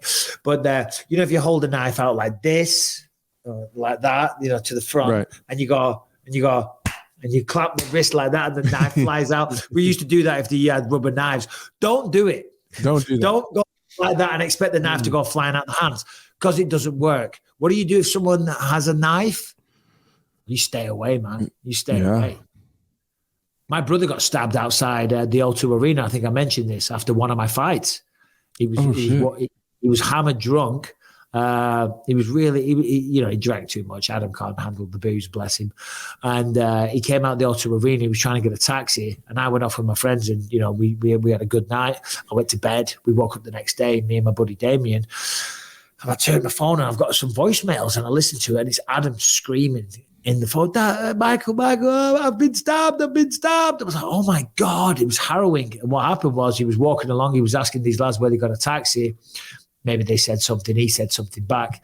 They stabbed him. When they went to stab him, but he put his hand out, the knife went right through his hand, severed about 4 of his tendons. He had to have about 3 operations or something like that. He was fine. His hand was messed up though, but it could have been a lot worse, man. Better than taking it in the body. Way better. That's crazy. I got stabbed in the hand one time in a bar. Really? Yeah, in a bar fight. I was working security, and there was like two big. I don't know. It was like a bunch of black guys and a bunch of like Asian people, like 2 gangs, and they had beef inside this big club. I was probably 21, maybe. Yeah, probably 22. Michaela was pregnant with our first kid. I was working security at this bar. And they just came together and started fighting. And somewhere in the scuffle, I was like trying to break it up, and then realized I don't make enough money for this shit. I'm out of here. Yeah. But I was in the middle of it already. And there was a guy on the ground. I remember he was on his back and he was unconscious. And another guy had like a bar stool and was just crushing him like with the legs of the bar stool. So I like went to grab the bar stool. And then as I took the bar stool, he kind of just jabbed at me with something, and it just went right into my hand. It wasn't any serious damage. It was a small little knife, but crazy. Oh dear. Jeez. Yeah. Well, see that scar in between my eyes? That was a bar stool. That was a big metal bar stool back in the day. Oh dear. That was the good old days. All right. Let's have a look. We got some fights this weekend. Mackenzie Dern is back in action in the main event against Angela Hill. Mackenzie Dern, as we know, some of the best jiu-jitsu, certainly in the female division. She's phenomenal. She's very, very creative. She's taking on Angela Hill. Angela, she fights all the time. She's fought pretty much everybody.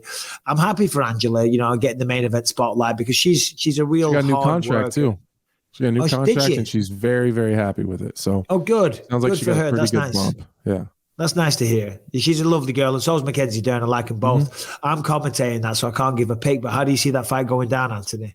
I talked to Angela Tuesday, and she seemed really confident in her wrestling, and she had a pretty good analysis that she doesn't think that Mackenzie has evolved her jiu-jitsu game and her attacks much. She said she's expecting Mackenzie, if she ends up on the ground, that she's going to try to hold position because Angela's hard to hold down. She's really confident in her wrestling defense, though. And to be fair, Angela's wrestling defense has looked really good recently.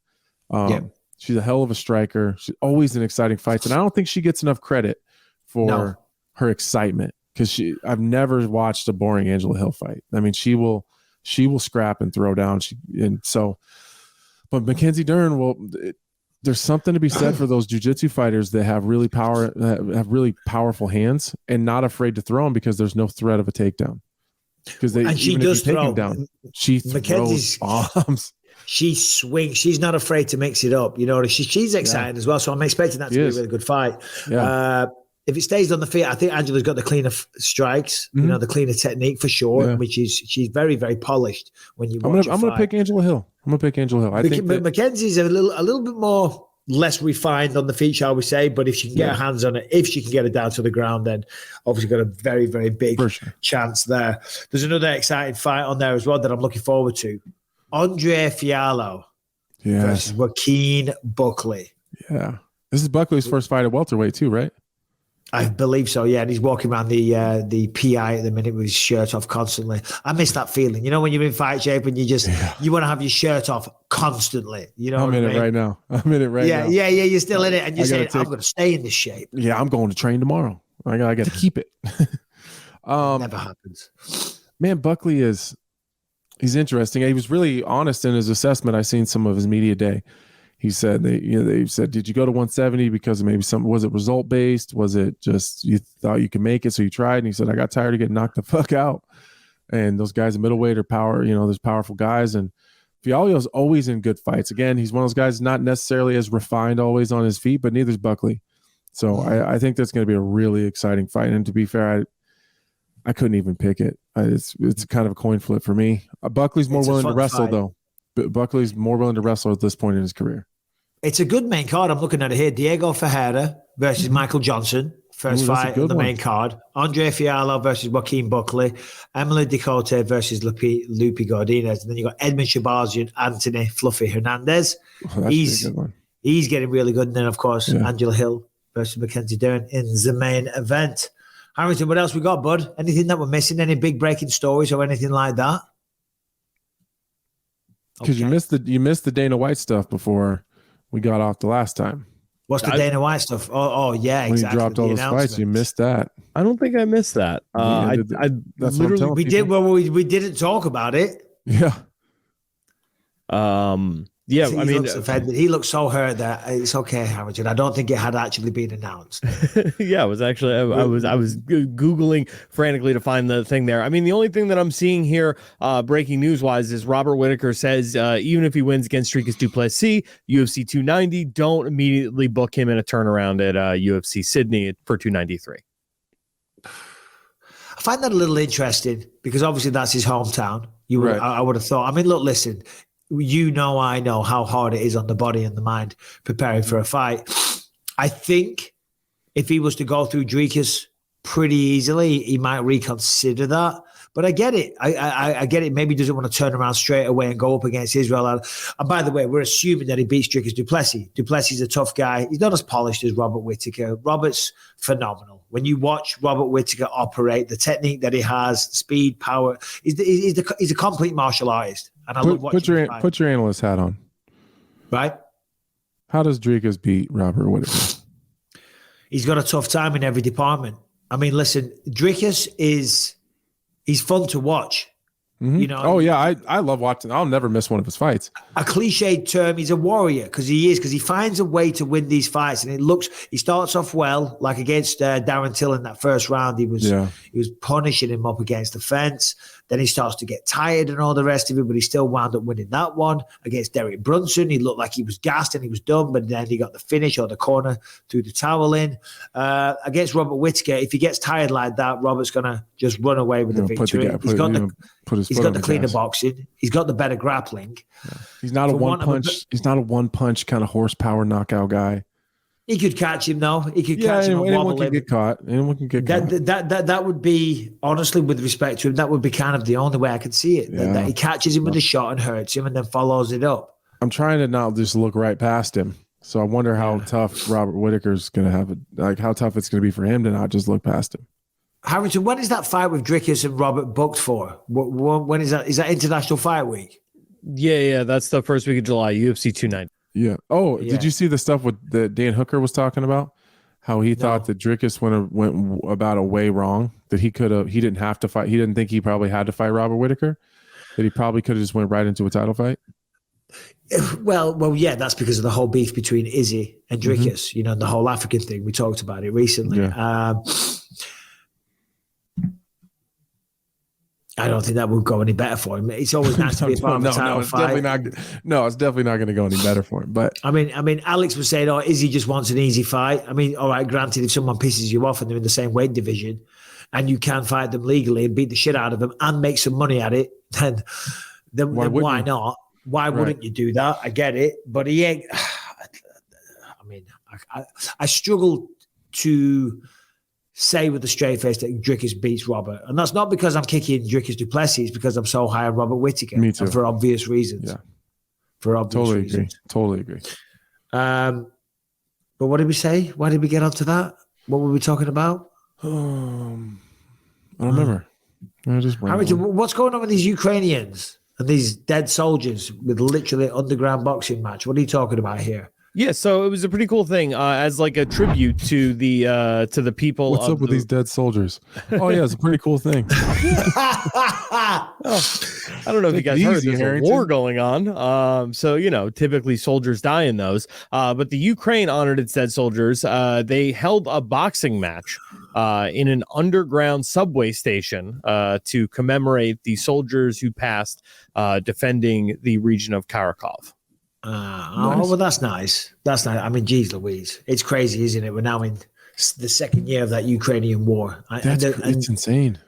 And they're still trying to live life. You know, it's on the news all the time. I don't know if you follow it. And a little bit. A little bit. I'll be honest. I watch the news in the morning when I'm having my coffee. And as this sounds really disrespectful, but I just can't ingest all that misery. Do you know what I'm saying? So I'll watch it for a minute and then I've got to turn it off, you know, because it's awful. It's awful. There's innocent people dying. Russia are bombing the hell out of them. Seems like Ukraine are doing a pretty good job of defending now.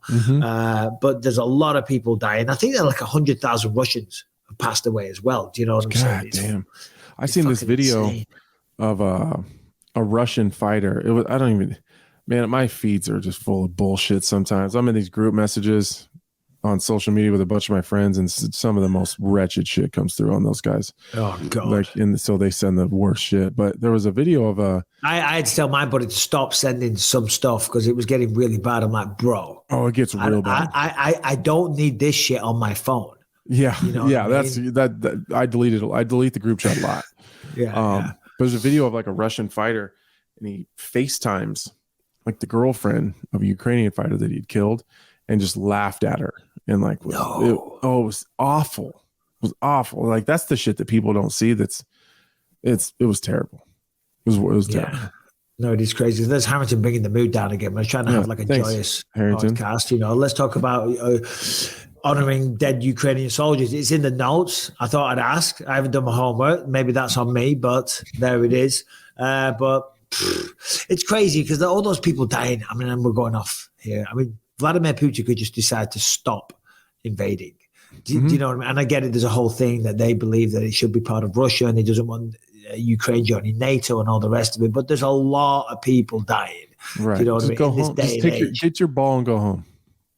Just have a conversation. How about we compromise? Right. 2 years into this shit, hundreds of billions of dollars being spent.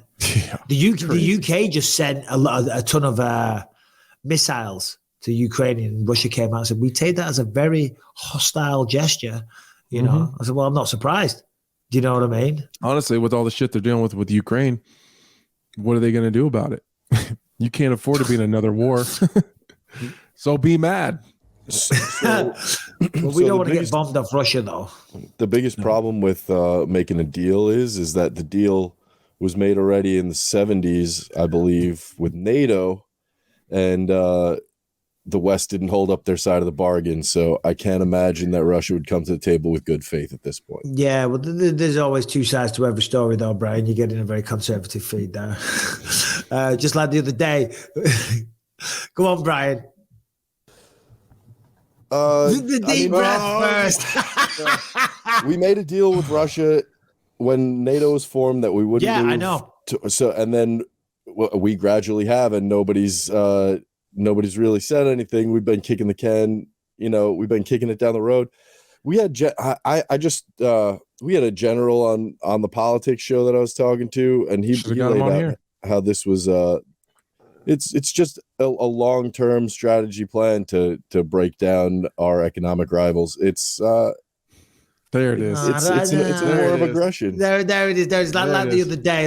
I was with you for a second. Do you know the other day we were talking about punishing the airlines, and you said it's a big conspiracy to to only have the elites flying and the rich 1%. I googled the amount of people in Europe and the UK combined, like almost 500 million people. So I think there's just as many flights happening out there as what there is in America, Brian.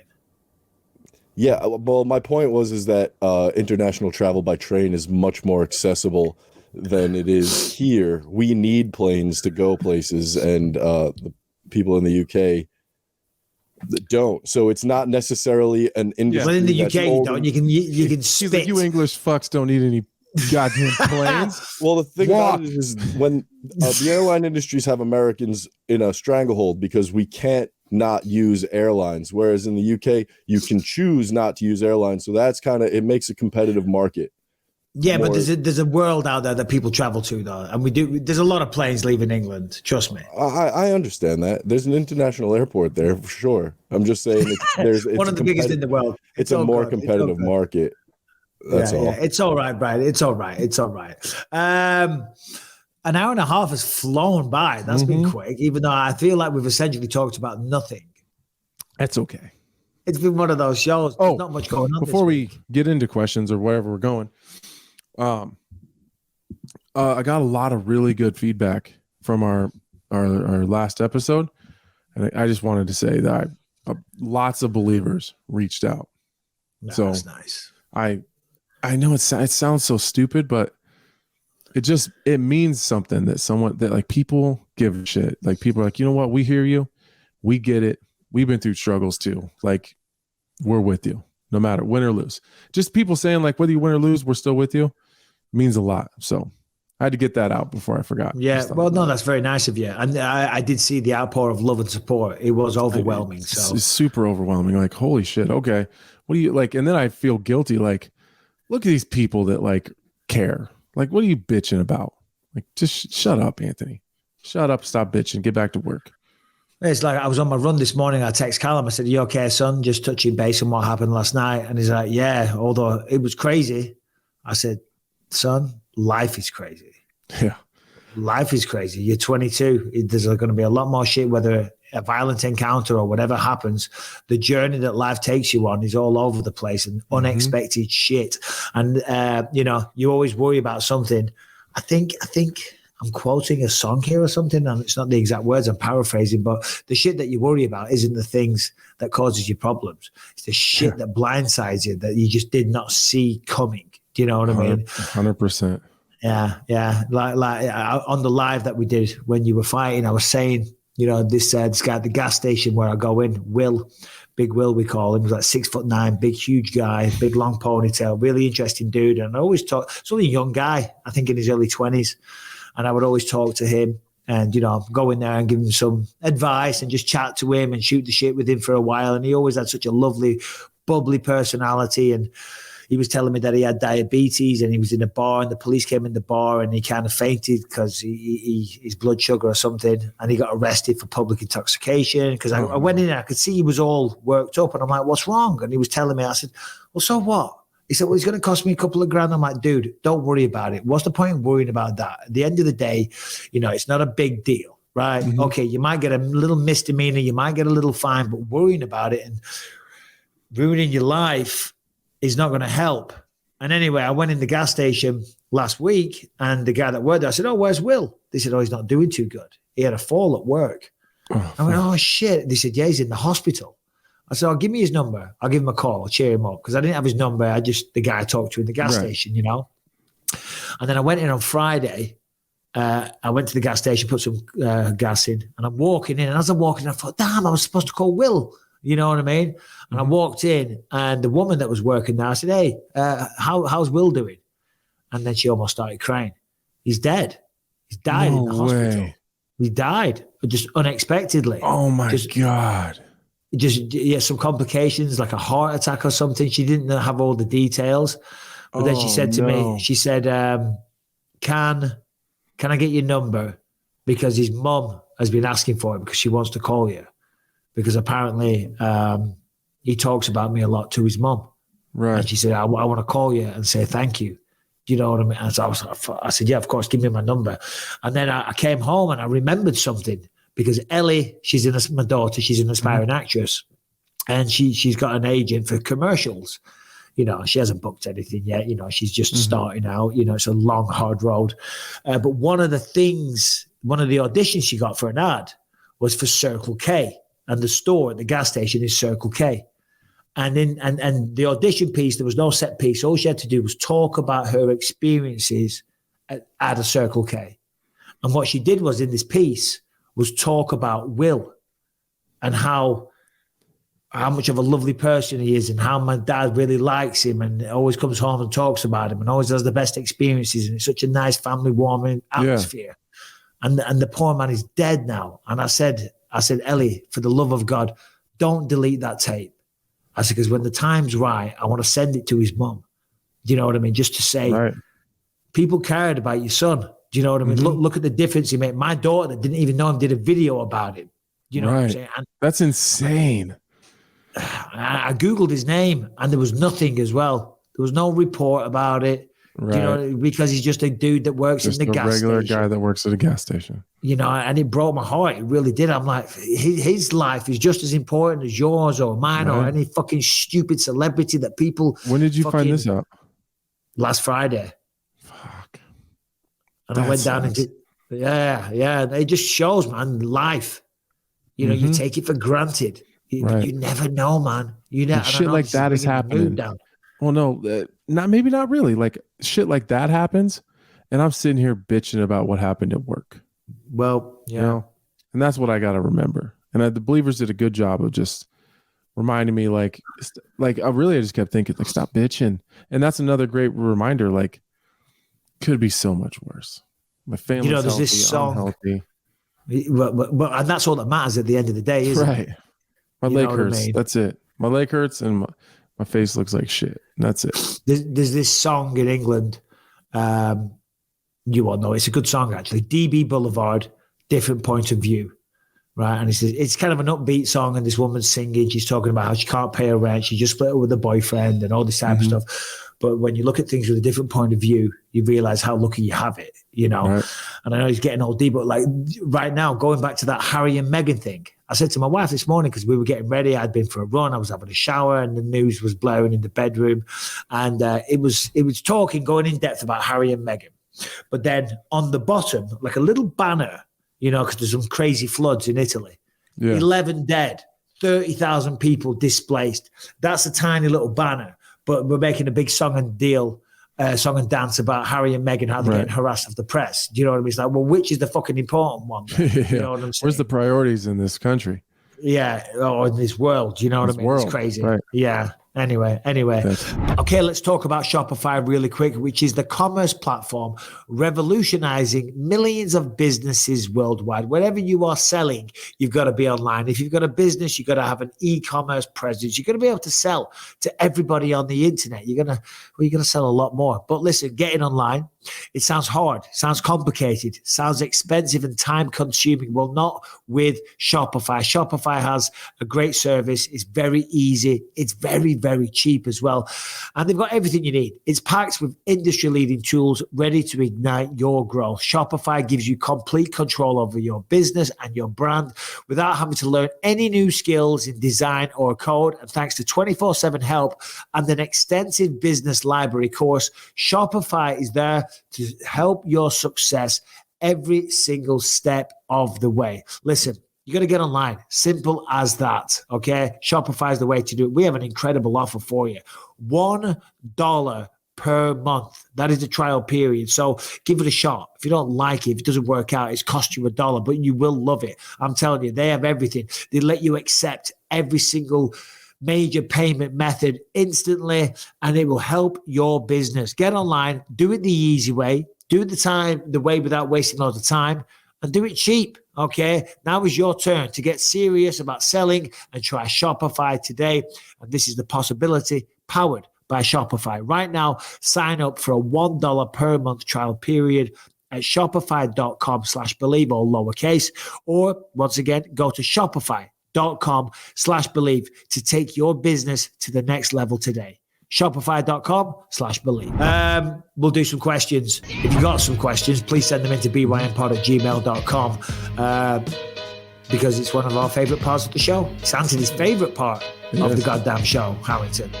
And if you're listening on iTunes, Spotify, wherever you find podcasts, make sure you subscribe. Leave us a 5-star rating, positive review. It always helps out on those platforms. If you're watching on YouTube, make sure you subscribe to the channel and you hit that notification bell to find out whenever a new video drops. And if you want to catch over 400 episodes you can't find anywhere else, completely ad-free and totally uncensored, head to gasdigital.com and use promo code BYM. Get yourself a 7-day free trial. Check out over 20 great shows on the network. What do we got, Brian?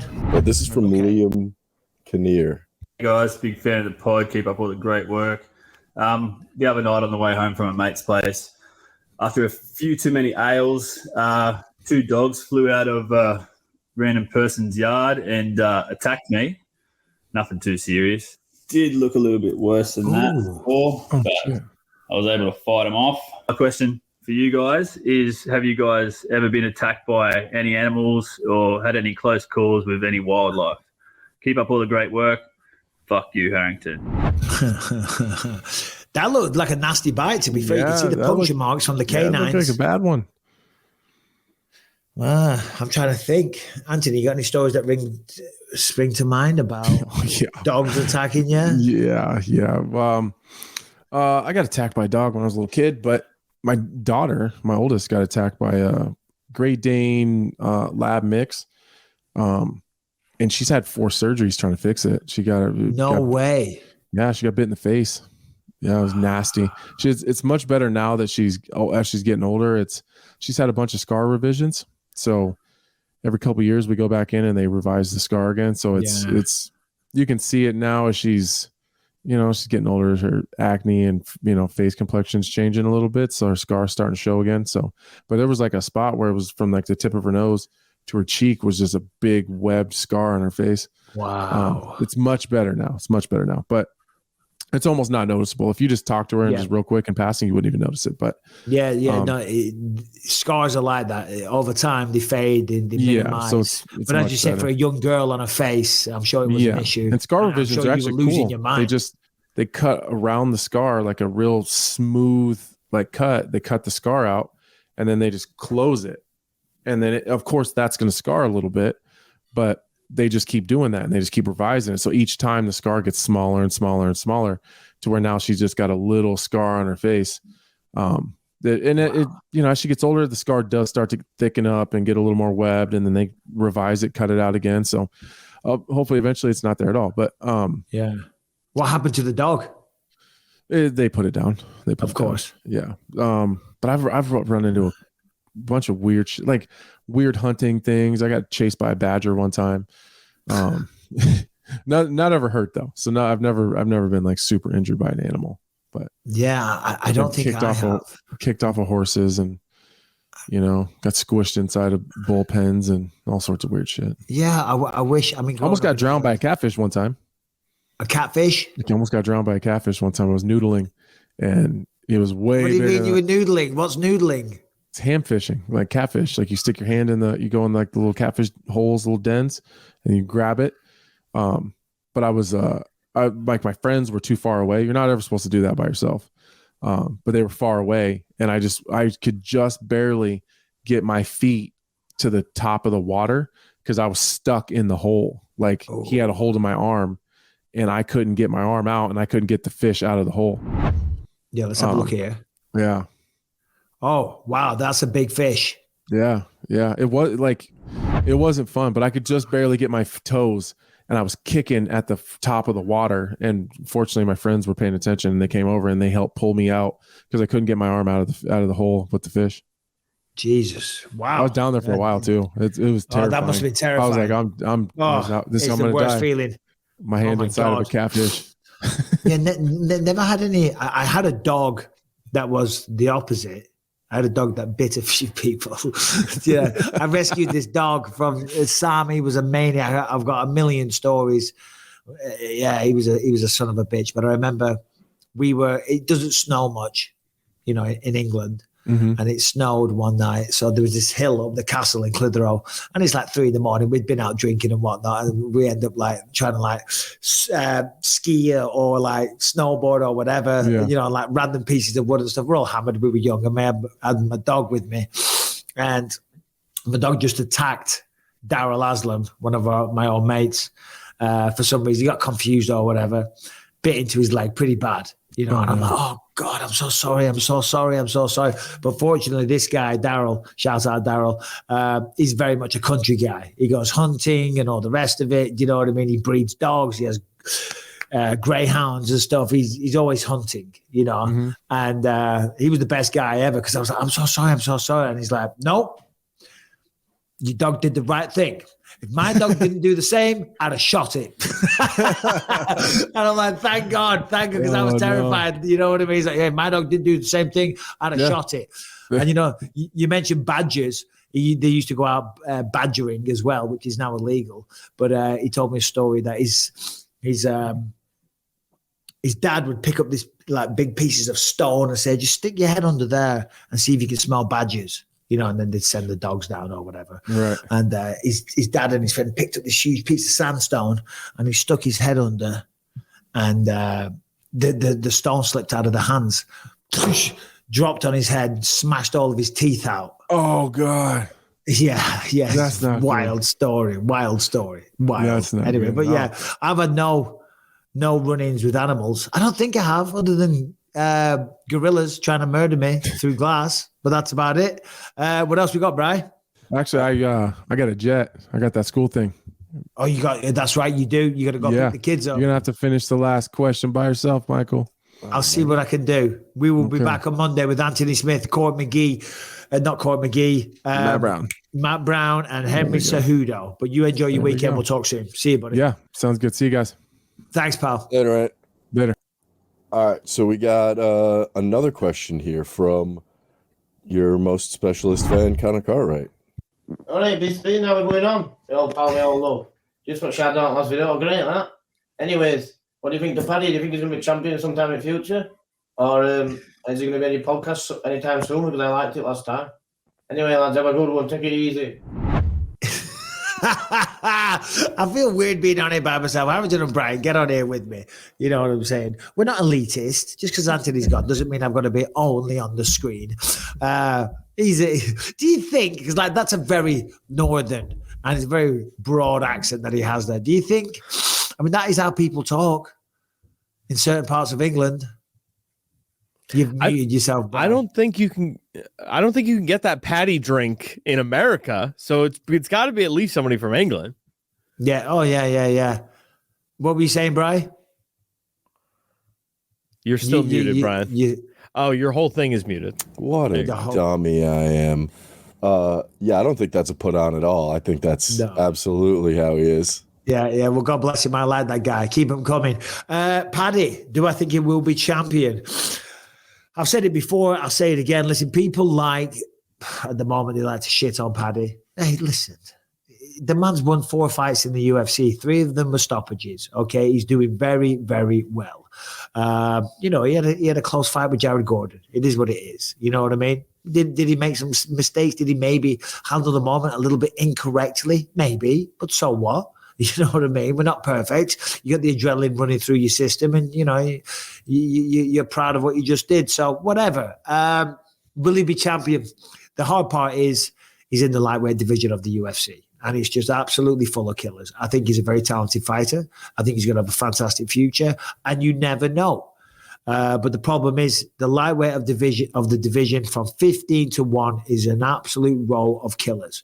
But I look forward to seeing the journey because, I mean, he's probably going to fight towards the end of the year when his ankle's all healed up. I don't know who's going to come back and fight, but he's come this far. He's come this far. Do you know what I mean? So everyone right now likes to shit on people, and I look at his social media posts sometimes, and it's there's a lot of haters out there. You never know, man. It's just trash, dude. Well, it really is. To be fair, though, for a guy of with the kind of star power that he has, he's what, a 3-fight win streak away from a title, legitimately. Yes, legitimately, 100%. If the talent keeps, obviously, he'll keep getting tougher and tougher opponents. But I really do think it's 3 fights to jump through the rankings for Pat. Top of that division is tough. Yeah, but you could. If you matched him up with the right people, you know what I'm saying? The right matchups. Let's have a look. UFC lightweight. Oh, Harrington, just bring Brian, bring him up on the screen because you're right, Harrington. It's 3 fights, right? 3 fights. He's getting a title fight. Simple as that. Who knows with his popularity? 2 more wins even, but 3 is probably more accurate. I mean, if he won 3 more, that's 7 wins in a row. So lightweight, not Volk. There we go. So you got Islam Makhachev. He's going to be a mother effer, of course, for anybody. Go down the bottom a little bit. I mean, top 5 is horrific. Yeah, Gagey, Dariush, Chandler, Fazeev, Sarukian, Gamrot, Dos Anjos, Jalen Turner, Ismagulov, Moikanov, Frivola, and Grant Dawson. I think one of them two, if he fights a ranked person, either a Grant Dawson or a Matt Frivola, that would be, Matt Frivola might be the matchup. Frivola, well, he called him out as well when he beat Dober. So that makes sense. So Frivola will be the matchup. And who knows? In the meantime, you get better. You improve every training camp you do. So, will he be champion? That's a hard one. It's a hard one for any one of those people. And it's not just hard for Paddy, it's hard for anyone. Being the lightweight champion of the world in the UFC, you got to be pretty spectacular. But hey, I did it. Yeah. Lots of other people can do it. There's no reason why he can't do it. So, and Harrington, what's going on? You've decided to go, dude. I don't know. This is we're just having some technical difficulties, I guess, and all the power in this room just went out. So, well, you look better. Thank you. I appreciate it. Less light on you. You look better. Telling scary camp stories. That's what it looks like right now. All right, Brian. So this last message is from a guy who sent in a message a while back when Lewis was actually still on the show, and he was having like all sorts of issues, and but he just sent this in today, so I'm gonna play it for you guys. Bisping, man, I want to thank you for something that you don't even remember doing. About 3 years ago, I sent in a video submission asking if you could be an alcoholic and fight on a professional level. And it was a laugh and a joke. And then even Gomez was talking about sparring me. And there was a part of that clip where you said, what was his name? And I believe Brian reminded you, and you said, Michael Janae is going to whoop your ass. And you said that to Lewis. And shortly after that, I fell further into my own alcoholism, and I hit my rock bottom, and I found myself, and I've been on recovery ever since, and I'll be 3 years sober this year. But what you don't know is I replayed you saying that hundreds, if not 1,000 times, of you saying my name, Michael Janae is going to whoop your ass. And I'd like to thank you, man, for just seeing me. I know you guys are on a celebrity level and you're in the public eye, but you're also real motherfuckers, and I appreciate that, man. Someone that lived in the dark for so long, someone like you saw me in that moment of time. You didn't know what I was going through, and you never thought anything you said would impact my life. but I truly replayed you saying that over and over and over again. And it means the world to me, man. I'm going on 3 years sober, and now I have over 1.6 million followers on TikTok and 500,000 on Instagram. And I speak openly and honestly about mental health and addiction. And I didn't even have social media before that. So it changed my life. And Anthony Smith, I love you, dude. I really do. I fucking would love to connect with you guys someday. I've never been to a UFC fight, never been to Vegas.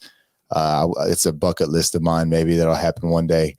But let's never forget, a wise man did say, believe, conceive, achieve.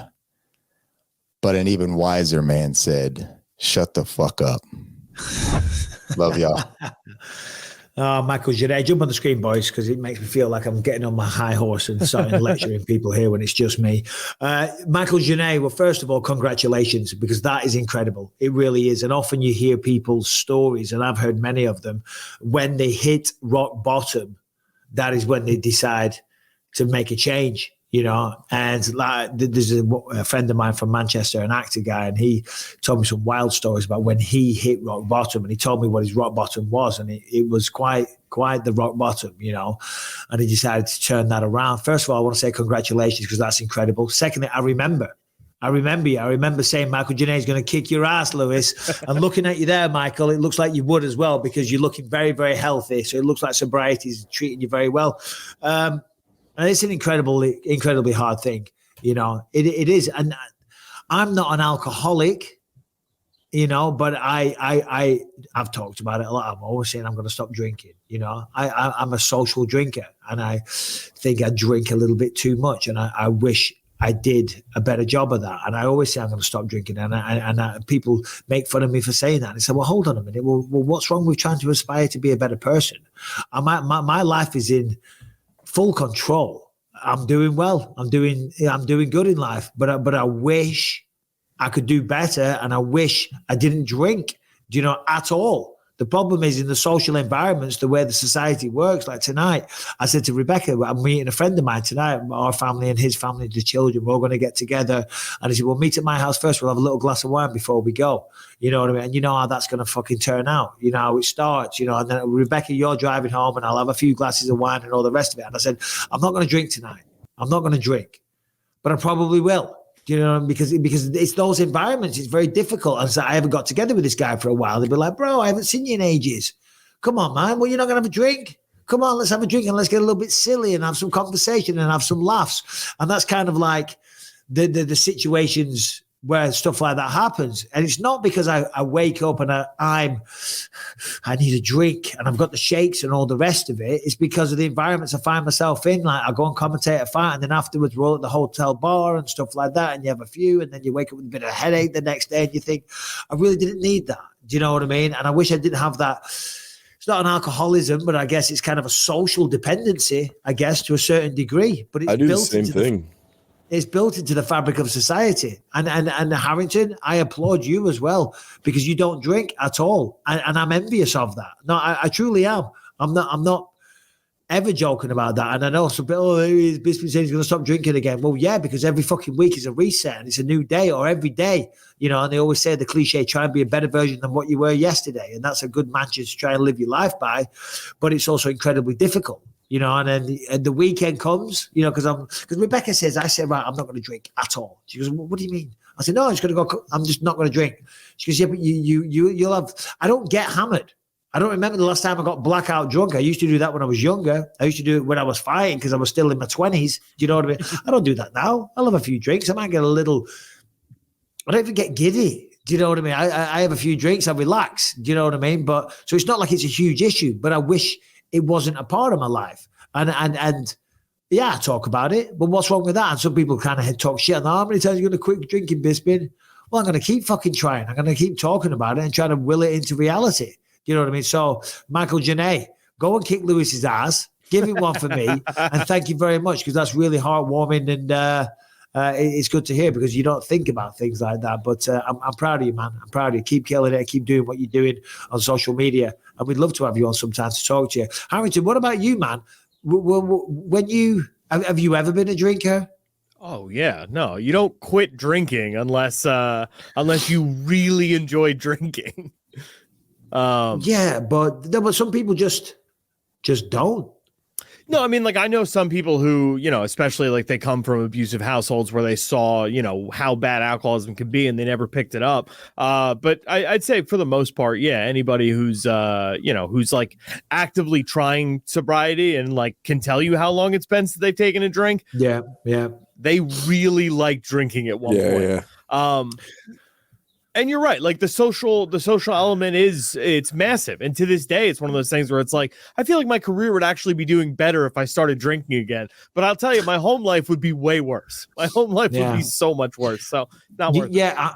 I watch a few videos here and there on YouTube, you know, it just comes up on the feed and whatnot. And it's about people and how they did it and all the rest of it. And I saw some doctor and he was talking about it. And he was saying that there's certain people, there's a certain DNA makeup, if you will, for want of a better expression, that some people drink and it's a depressant almost, and it makes them tired and they want to go to sleep. You know, they have a few drinks and it's like, but then there's some people where they drink and it gives them more energy and it makes them want to drink more. Do you know what I mean? I'm definitely in that bracket. Do you know what I'm saying? You know, like me and my mates back in the day, we would fucking drink all night, you know, and we don't do that anymore. But like I have a couple and I start getting that little feeling, that little buzz, that little tingle, you know what I mean? And I like it, you know, and I'm like, let's have another one.